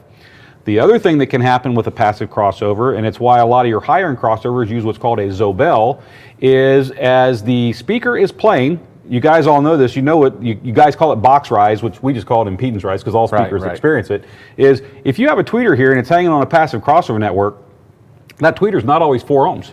Its impedance is changing. Right. It's the impedance curve. It follows as the music goes, depending on frequency. Exactly. So what happens is the passive crossover, its crossover point is based upon the load that it's driving. So a 4 ohm speaker. But what happens when that 4 ohm speaker is a 6 ohm speaker, or an 8 ohm speaker, or a 3.2 ohm speaker? So that speaker over here is, as it's playing through all the different frequencies it can play, its impedance is doing this nonstop.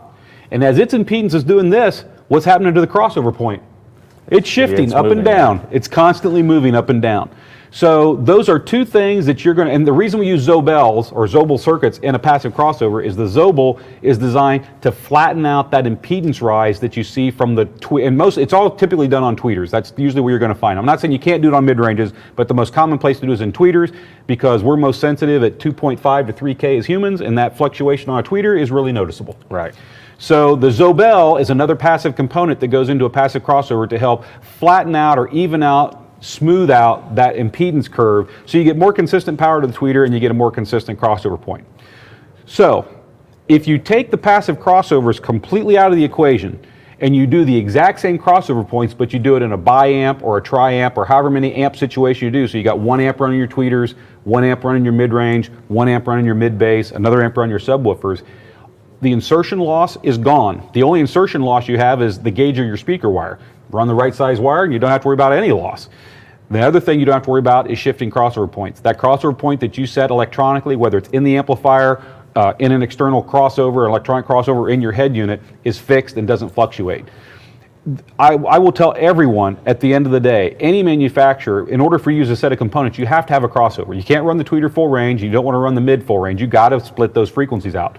So all of us designed a passive crossover that will work well, give you the least amount of loss, and also hit the retail price point that that speaker's at, because I'm going to be real honest with you. Are you wanting to spend $399 on a pair of components, or you want to spend $3,099? And the quality of the crossover is going to be significantly different between those 2 price points. Right, right. So the first thing I jokingly tell everyone, including with our Q class, and we have some great passive crossover in our Q class. I said, you really want them to sound good? Take those passive crossovers, throw them in the trash can, and go full active.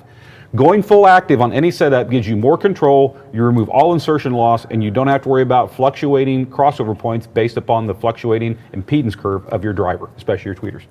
My answer for that is slightly different than yours, because I would say that it's all about control. And if this is even a question for you, I would say use the passives, because if you don't understand the control and the gain you're going to get from using separate amplification on the mids and the tweeters, you'll probably be better off with the passive. And if you're going active with your tweeters, I always want to use a cap anyways, because you can still damage a tweeter with an amp and a crossover on your amp. So I always run a cap anyways, just to be sure, especially if it's a high-end expensive tweeter. Sure, I don't blame you on that at all. Yeah. So hopefully that answers your question right there, gets that out. And again, my answer there was not meant to be for just kicker. I'm talking about any generalization. Anybody's, it doesn't matter whose. So hopefully that answers that. Marcus Nance, how you doing, Marcus? Can you buy kicker products on Amazon? You can. There are authorized dealers who sell on Amazon. There's also unauthorized dealers that sell on Amazon. My best advice to you would be to always look at the kicker dealer locator. Make sure who you're dealing with is authorized. If you buy from an unauthorized dealer, it says right in our warranty, the warranty is not valid. So you need to buy from an authorized kicker dealer. So just be sure you're buying from one and you'll be good to go. Big kicker fan. Thanks, Patriot USA. I just see your comment up there. This one here, I got to give you, I'm glad he made the drive to be on the show. But MB, hey, MB, shout out to you. That birthday thing you did for Mr. Irby, I actually showed it to him and a group of other people today in a design team. We were talking about some new kicker products that are coming up we're designing. Can't talk about those, but what I can say is we had a chance to show that video in there. Steve was tickled to death, and everyone in the room thought it was really cool. And a lot of people in the room were like, well, who's that? Steve knew who you were. You know he knows who you are. But some of the people were like, well, who's this guy? I said, well, I've been following him for a long time, blah, blah, blah. We do this. Like, oh, wow, that's really interesting. So thank you for that birthday shout out to Steve. You really did make his day today. And thanks for reaching out here and letting us know that you appreciate Vega being in the studio. I love having him here too. So great answer and support Vega, and that's straight from MB. Yeah, MB's the man. He is the man. Killing it. I'll give a shout out to him. If you guys don't follow MB Enclosure, I know this is Kicker Unmasked Live, but you know how we are. Man, if you don't follow MB Enclosure, go check out his YouTube channel, MB Enclosure. That's what it is right there, one word. He does some fantastic reviews on products, not just kicker products. He reviews a lot of stuff. I mean, I'm an enthusiast. I enjoy his channel. And if you're looking for a good time on Friday night that's a little looser than your normal channel, MB does a thing live on Friday night. I try to tune in as much as I can. I make sure I have a beverage in one of my kicker koozies, and I tune in for a pretty good time on Friday night. Yeah, for sure, man. So you know where MB stands. He lets you know. There's no secrets. He's going to let you know what he thinks about anything, whether it's good, bad, or ugly. And I like that. I appreciate it. If you don't know where MB stands on something, you're not listening. Yeah, exactly. It's like, la. You're not paying attention because he tells it how it is. Right. Love you, MB. Thanks for being here tonight, man. We appreciate you more than you know. Basehead 30. Oh, God, would you just look at it? That must be in response to Ernie's video that he ran. And of course, 25 hertz, man. 25. Thanks for tuning in tonight. Sexy Flexi. There we go. Ernie, thank you for pulling that video up. That's awesome that you were able to pull that out of there. Ernie's. I don't say things up here to challenge Ernie. I really don't. I was being sincere. I knew it probably, but he found it. So thanks, Ernie. Kevin Yanicki. Hope I got that right, Kevin. I apologize either way. Happy holidays, all. Thanks for a great, fun Tuesday with Kicker. Man, Kevin, we appreciate doing it. We love doing the things we do here on Kicker Unmasked Live Weekly, and especially when we get great guys like these to come in, whether it's remotely or better yet, here live in the studio. So, oh yeah, good time. We're going to make. And I told you didn't make it for dinner. I mean, you hustled. You got in your car, busted tail. We're here. So he didn't get to have the Kicker dinner on us, but you are going to have the Kicker breakfast. I'm going to have the Kicker breakfast. If any of you are from the area, or if you're coming to Stillwater for any visit at all, I'm telling you straight up, I'm a foodie. It's been, hey, Andy! I said ish. We're going to get to it. Hold on a second. I got to say this. There's a little local joint here called Just Wafflin'. Kind of like living, no G, just wafflin'. And I brag about the place because I think it is hands down the best breakfast joint here in Stillwater. It is. I've only had Just Wafflin' here as breakfast, so. I really don't want to take you anywhere else because it's like if I'm going to feed you, I want to take you to what I think's the best. And man, their waffles, with a name like Just Wafflin', you better make some good waffles. Exactly. Their waffles are amazing. Their bacon is fantastic. And the thing that gets me is sometimes I'm in the mood for eggs over easy. Sometimes I'm in the mood for eggs over medium. I go both ways. It just depends. Some mornings I want that runny yolk, and sometimes I want it to be more firm. I've eaten at a lot of breakfast places. I don't know what the guys back there, how they've been trained, but they know how to make eggs. And if I say over easy, they're over easy, the yolks are runny, but you don't have the whites there. Does that depend on the beverage you had the night before? Maybe. I thought. Maybe. Seems like it might be. Maybe. I'll answer that with a big old maybe. Beverages the night before could determine the breakfast that follows. Exactly, yeah. Now, if you see me just having 3 raw eggs in a glass, it was a rough night the night before. That was like a rough morning, too. It's a rough morning, that rough night. So, man, there's tons of stuff here. What I'm going to tell you guys, when is MB Friday stream? May jump helps you. May Deviant, go check his channel, or maybe MB's in the feed. He can throw it in there. I want to say it's at 9 or 9:30, and I could be completely wrong because the thing is, I'm speaking Central Time, so it might be I could be wrong there. So check MB if you're in the feed. Throw out when you do that. 9 feed. p.m. Daniel Wallace had to put it up. Okay, perfect. Yep. It's a great feed. You need to go check it out. Andy's show is a must. 2020. Yeah, Andy has a great. Yeah, here we go. Ground control. Yes, I got to bring this. I can't stand when the eggs are over easy, but the whites are also mushy and nasty. Ground control. Yes, you get it. You get it. You get it. When I want an over easy egg, I want the whites cooked. I want them to be firm and cooked, but I don't want to be, crusty. Right. And I want the yolk to be that runny yellow yolk. It's tough. And I'm saying all this because every time they get it right, and I'm going to take you over tomorrow and they're going to get it wrong. But I hope that's not the case. It's like the scrambled eggs, you gotta have them, you can't have them overcooked. You can't. You gotta have them just right. So here's what we're going to do. Guys, we're here. I really don't want to run the show out much longer than we have. So what I want to do right now is cover a couple topics. Hey, Kip, it's now past 9. I know. 90 minutes. We like to keep to 90 minutes. We like to keep it to about 90 minutes. That about was what saves me. I got to keep to about 90 minutes. A couple things, guys, I want to hit you up with real quick, and it'll give JW the opportunity to see if he's awake. On your way out the door, when we do finally wrap this show up tonight, if you like what we're doing here on Unmasked Live, I mean this sincerely. If you could do us a huge favor, smash that like button. or if subscribing is the option, do both. It really helps us here get things done in the studio. So when we're looking to do more demos or we need to buy other tools for doing things, and I got to give a huge shout out to Steve Mead and Tony Diamori. We have purchased some of their tools. They've provided some tools at no cost for us to use here in the studio. I've gone both ways. Those guys are fantastic, but when we need to get those kind of tools, man, when you got the boss looking at you going, well, why do you guys need that? Yeah. You guys appreciate what we're doing, helps get that check signed so we can make those things happen. So please do that for us on your way out tonight. Secondly, next Tuesday, we kind of touched on this a little bit at the beginning of the show. Next Tuesday, we're all out of here. Right. There will be a show that will launch at 7:30 Central Time, the Kicker Unmasked Live Weekly. I don't want to tell you what it is. It's actually a good show. It's shorter than 90. So you don't have to be here for 90. Oh, wow. And I may even get into that when it's running, even though I'm going to be, because I'm not going to be here in the office, but I may log into the chat feed at home and see what's going on. So highly recommend you check out the show next week. There's something at the end of the show that you're going to have to see. I don't even want to tell you what it is, but it's freaking hilarious. You got to check it out. So we will have a show next week. It just won't be live. We actually recorded it today, and we're going to put it into auto run next week at the 7:30 time slot. So what that means is next week, we can't announce the 20K giveaway winner, which we closed that contest on Monday, and we're not going to have any nightly winners. So we had a little powwow earlier. So tonight what we're going to do, we normally give away one first prize, one second prize, and one third prize. Your boy, HifiVega, he bucked up because he's providing that big 3 wire kit, which this is going to be bonus content at the end of the show. All right, here we go. So this big 3 wire kit that HiFi is providing here, this is going to be for our first place winner tonight.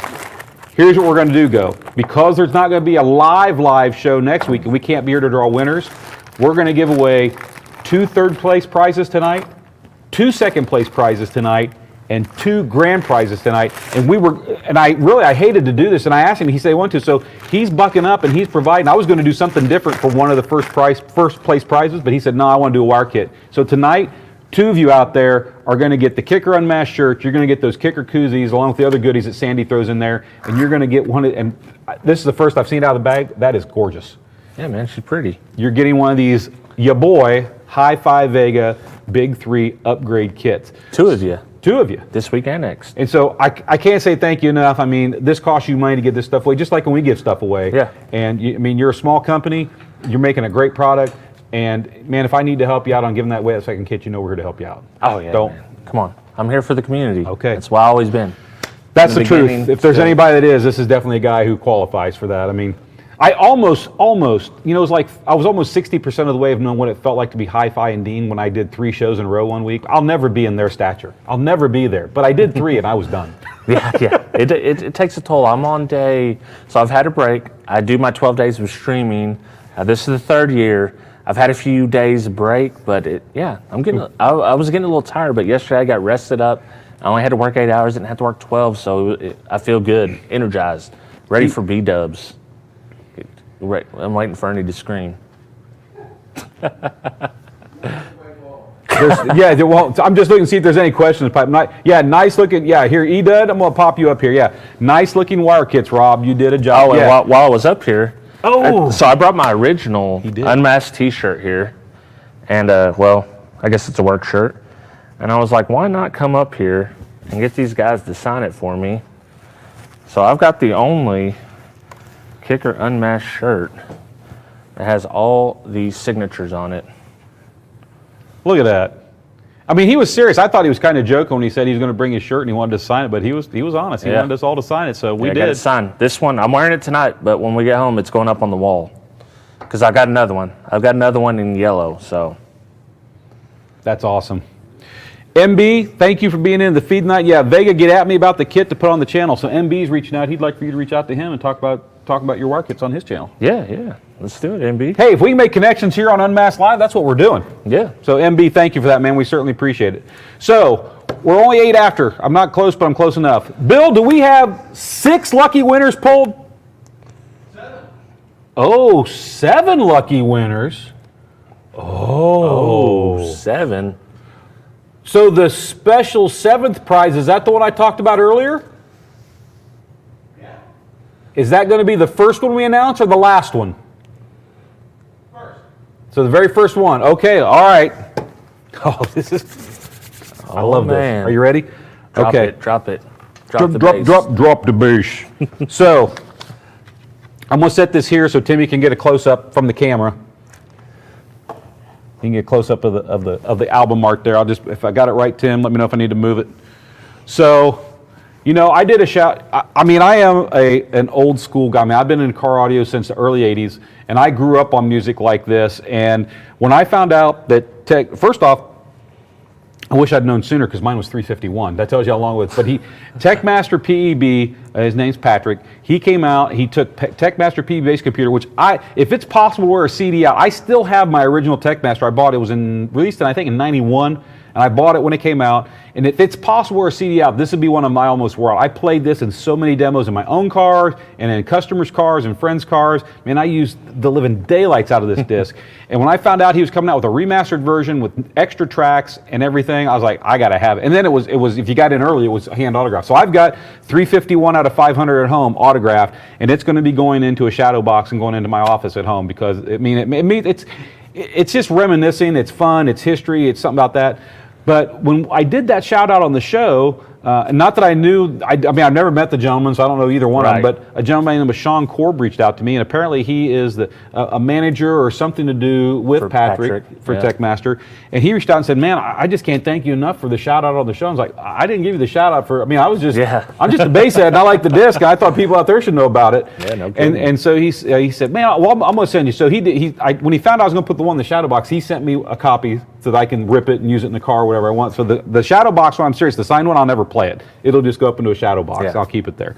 But he sent me a few extra CDs, and he sent me a host of stickers and decals. Swag, man. Swag. And I thought, what better way than and I've got a couple of these that we can sprinkle out through a few more shows in the future.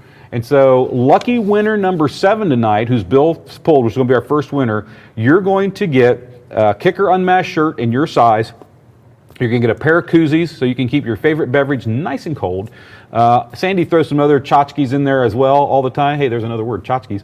She throws them in there all the time. So you're basically going to get a prize pack of a shirt, koozies, some tchotchkes, and you're going to get a Techmaster PEB compact disc, the double platinum edition remastered. And I'm going to reach in this bag and pull a couple stickers out. There's one that looks just like the cover art.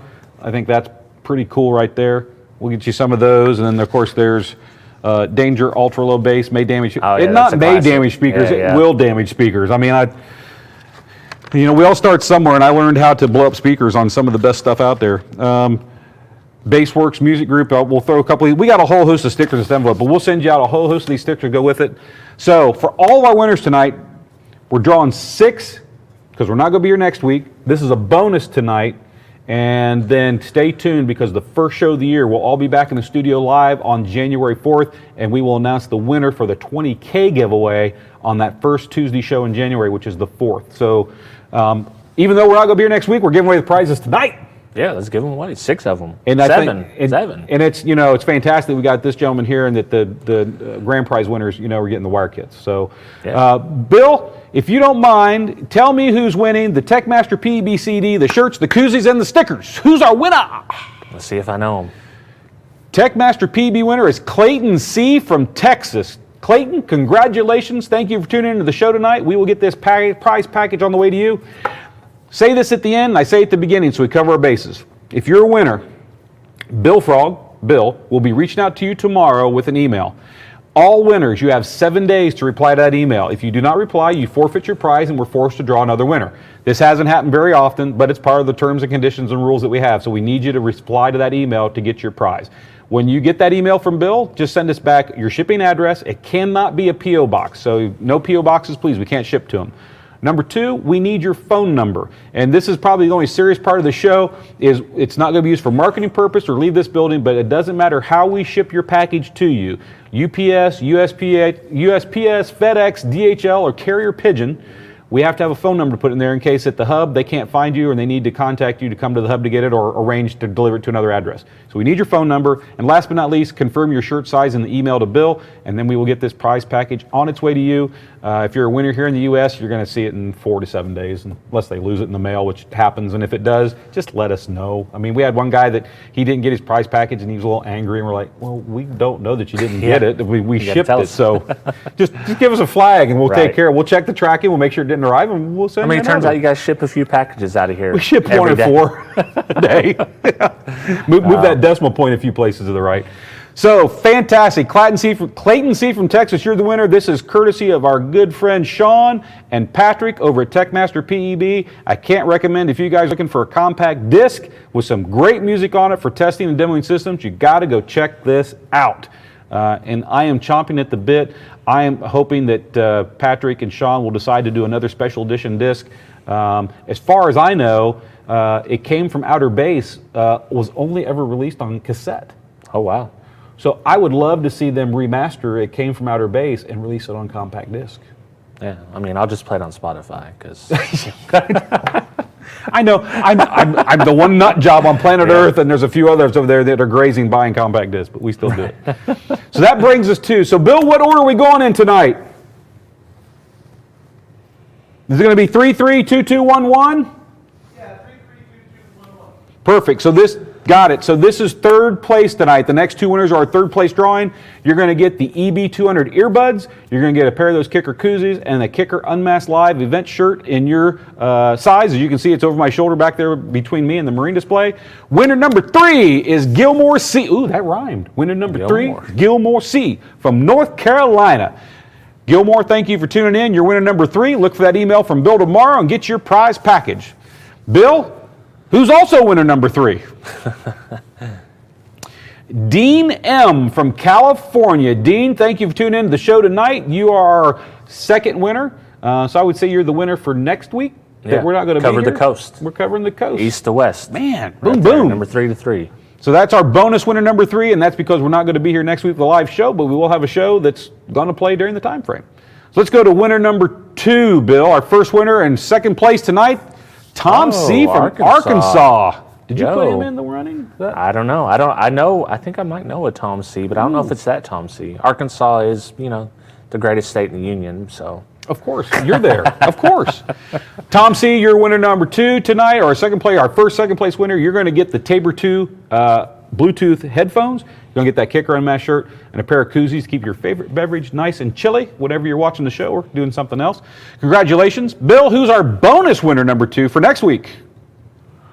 Michael R. from California. Man, we're bouncing all across the globe right now. Boom, boom, boom. Everywhere. Michael R., thank you for tuning in tonight as well. You're a winner number 2 tonight, the bonus winner for next week. You're also going to get those Tabor 2s, the shirt, and a pair of koozies. Thank you for tuning in. Look for the email from Bill tomorrow morning. And that brings us to our first grand prize winner, who's going to get the shirt, you're going to get the koozies, and you're getting this big 3 upgrade kit from your boy, HiFiVega. And before we draw the winner, give me a rundown. No, I want you to go through it. So it comes with, now you've got several different pieces here. This is your battery strap, goes into your fuse holder with a 300 amp fuse. This is not the rating for your amp. This is the rating for what the wire can handle. Gotcha. So, and people kind of get that confused. They're like, why would you use a 300? Well, because that's what the wire can handle. But it also has, if you have top post battery, military style battery post. I like them. They're easy to stack lugs on. And I gotta back up here real quick.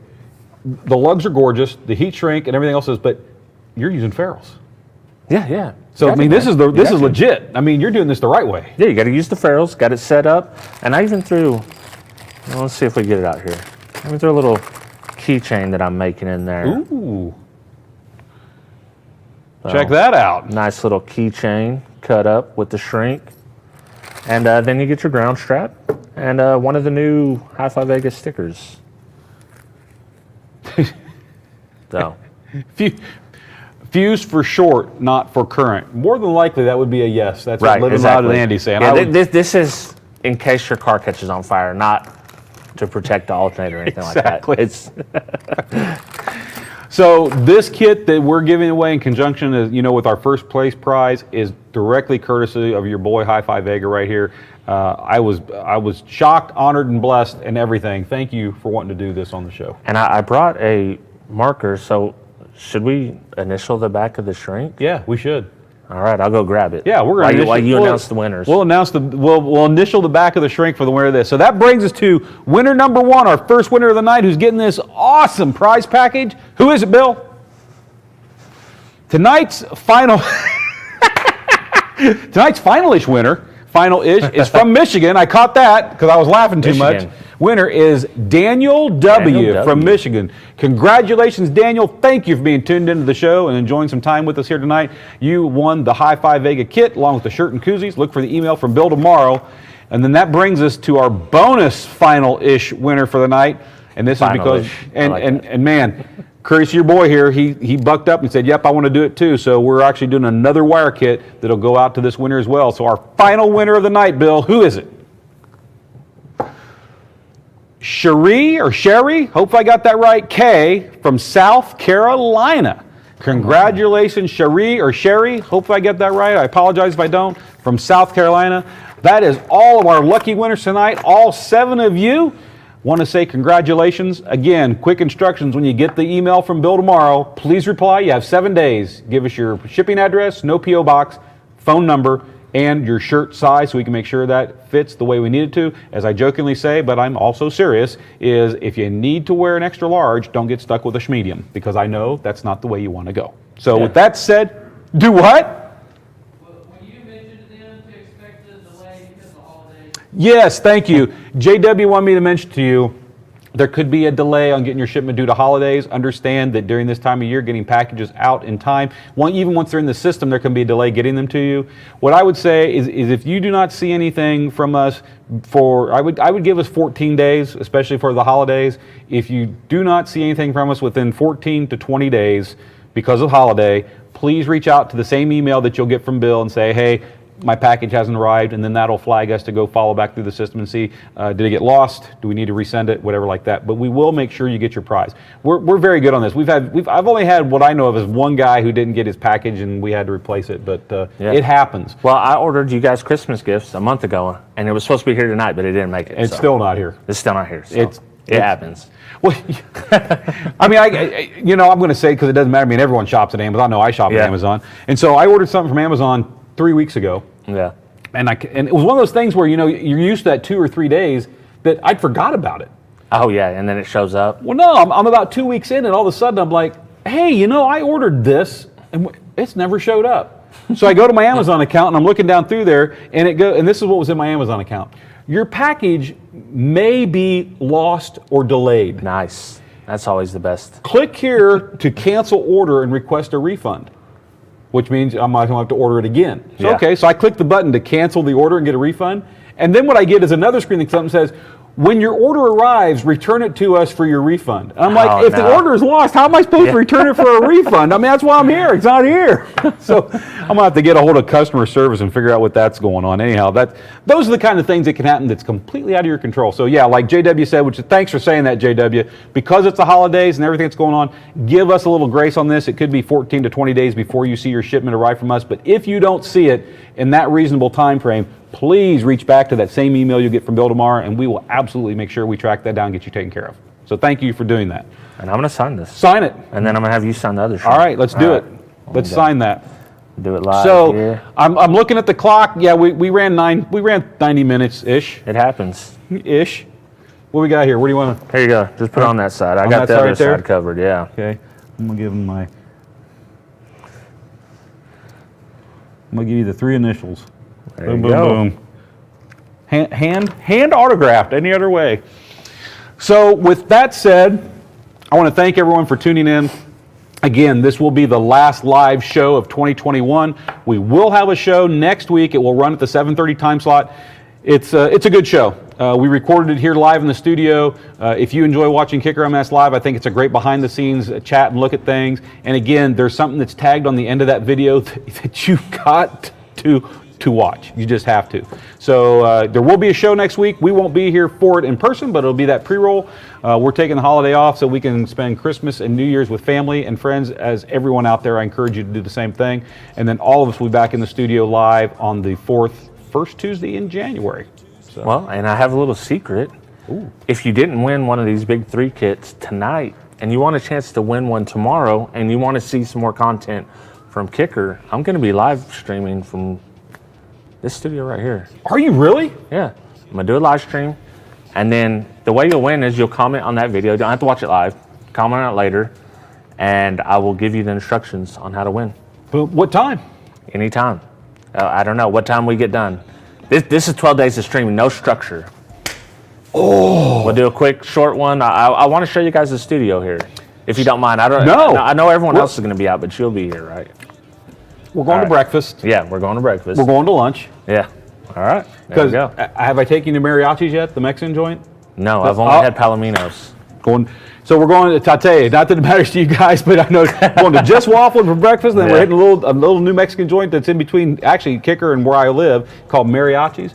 Great Mexican joint. You're gonna love it. All right. They make a Mexican guacamole. It's not all mixed up. It's kind of chunky. Oh man, that's the best kind. It's good. You're gonna like it. So look for that tomorrow. Bill, are you going to be promoting that live stream along with HiFi tomorrow?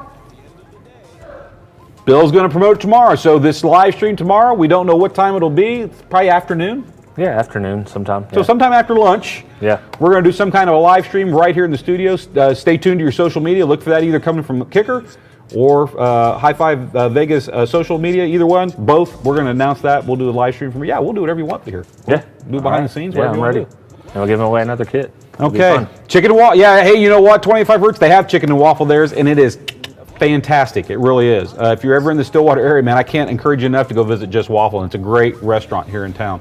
I like food. Yes, I do. I can't. I like to eat, but I like to eat food that's good. I mean, right. There are some chains I'll eat at. I don't want to knock any chains per se. But when I travel and I'm going out to different towns, what I like to do is I like for the guy who's there local or the gal who's local to, take me to the place I'm not going to find anywhere else. Take me to the local hole in the wall. Take me to the dive. Take me to the place that's doing a crab boil or is best known for making jambalaya. I want to go to the place that you go to your local that is just that. That's what I enjoy when I go out to eat. And so that's why I take you to those places, because for Stillwater, I think those are some of the places we have to offer you. Yeah, that's the way you do it. That's the way we do it. We can get Texas Roadhouse anywhere.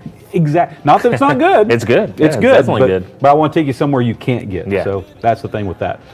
So with that said, I think we got 9:25 here. JW, if you've got any question that's been aching to be put up on the screen, go ahead and throw it up there. We're going to roll this out here in the next couple minutes. If there's anything.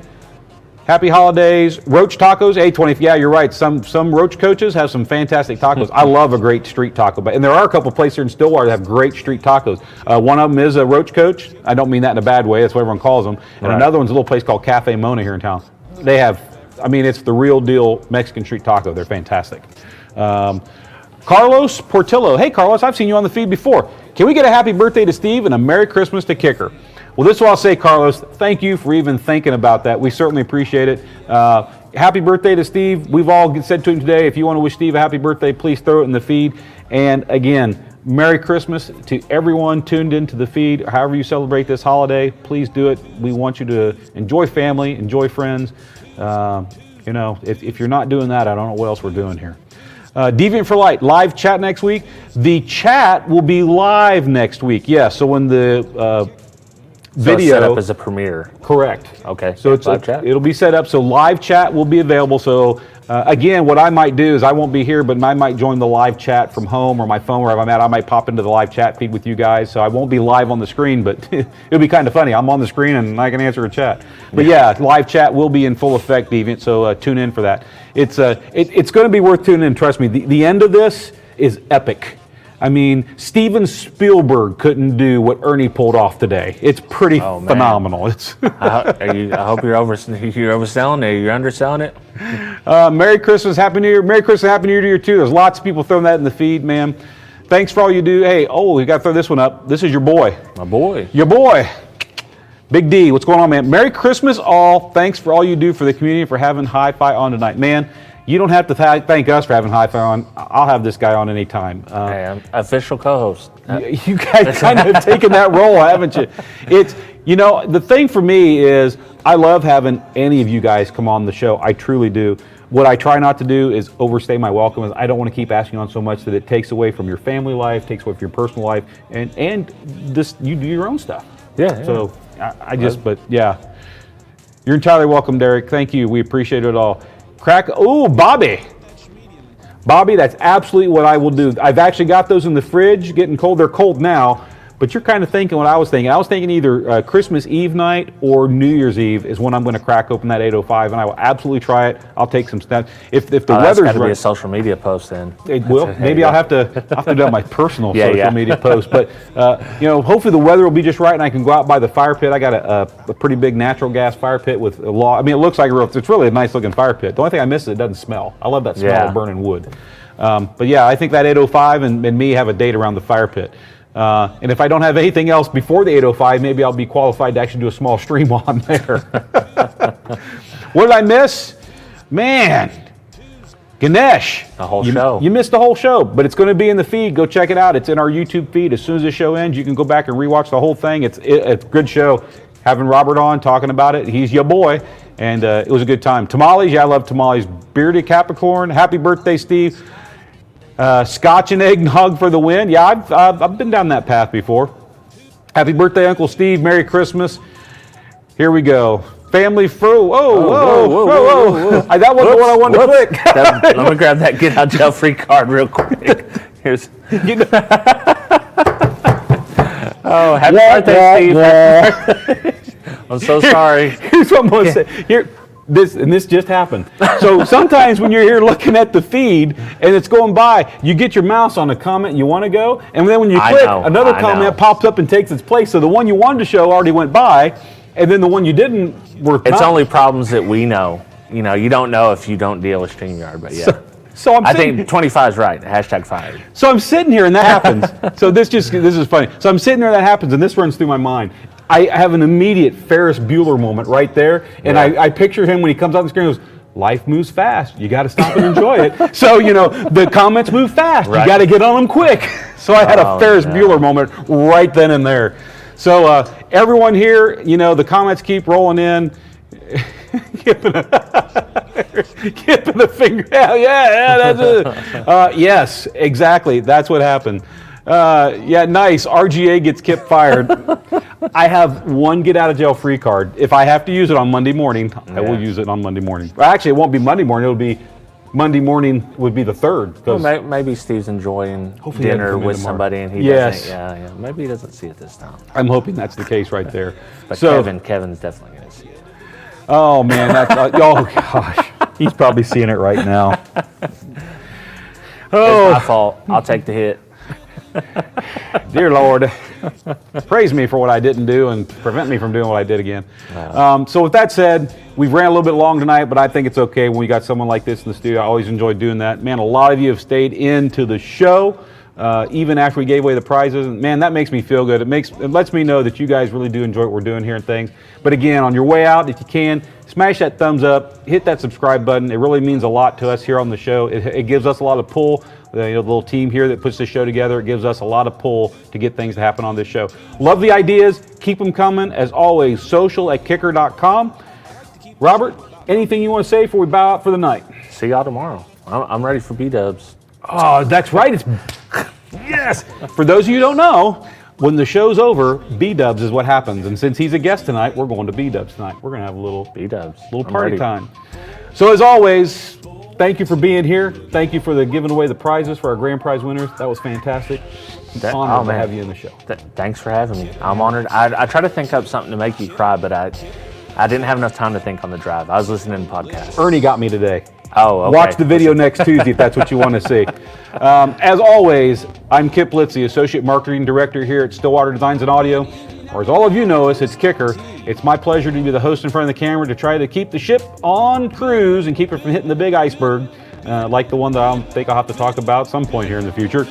We got Tim behind cameras. Always a pleasure to have him on board. He makes sure things get up here. We get great feeds. Ernie backstage, as always. He's running the switcher and doing a lot of legwork for pictures and videos. We got JW running the StreamYard feed. And as always, Bill Frog over there handling social media. We are the 5 lucky knuckleheads who get to represent the 200-plus employees from Stillwater Designs and Audio right here in the heartland of America, Stillwater, Oklahoma. We certainly appreciate you tuning in.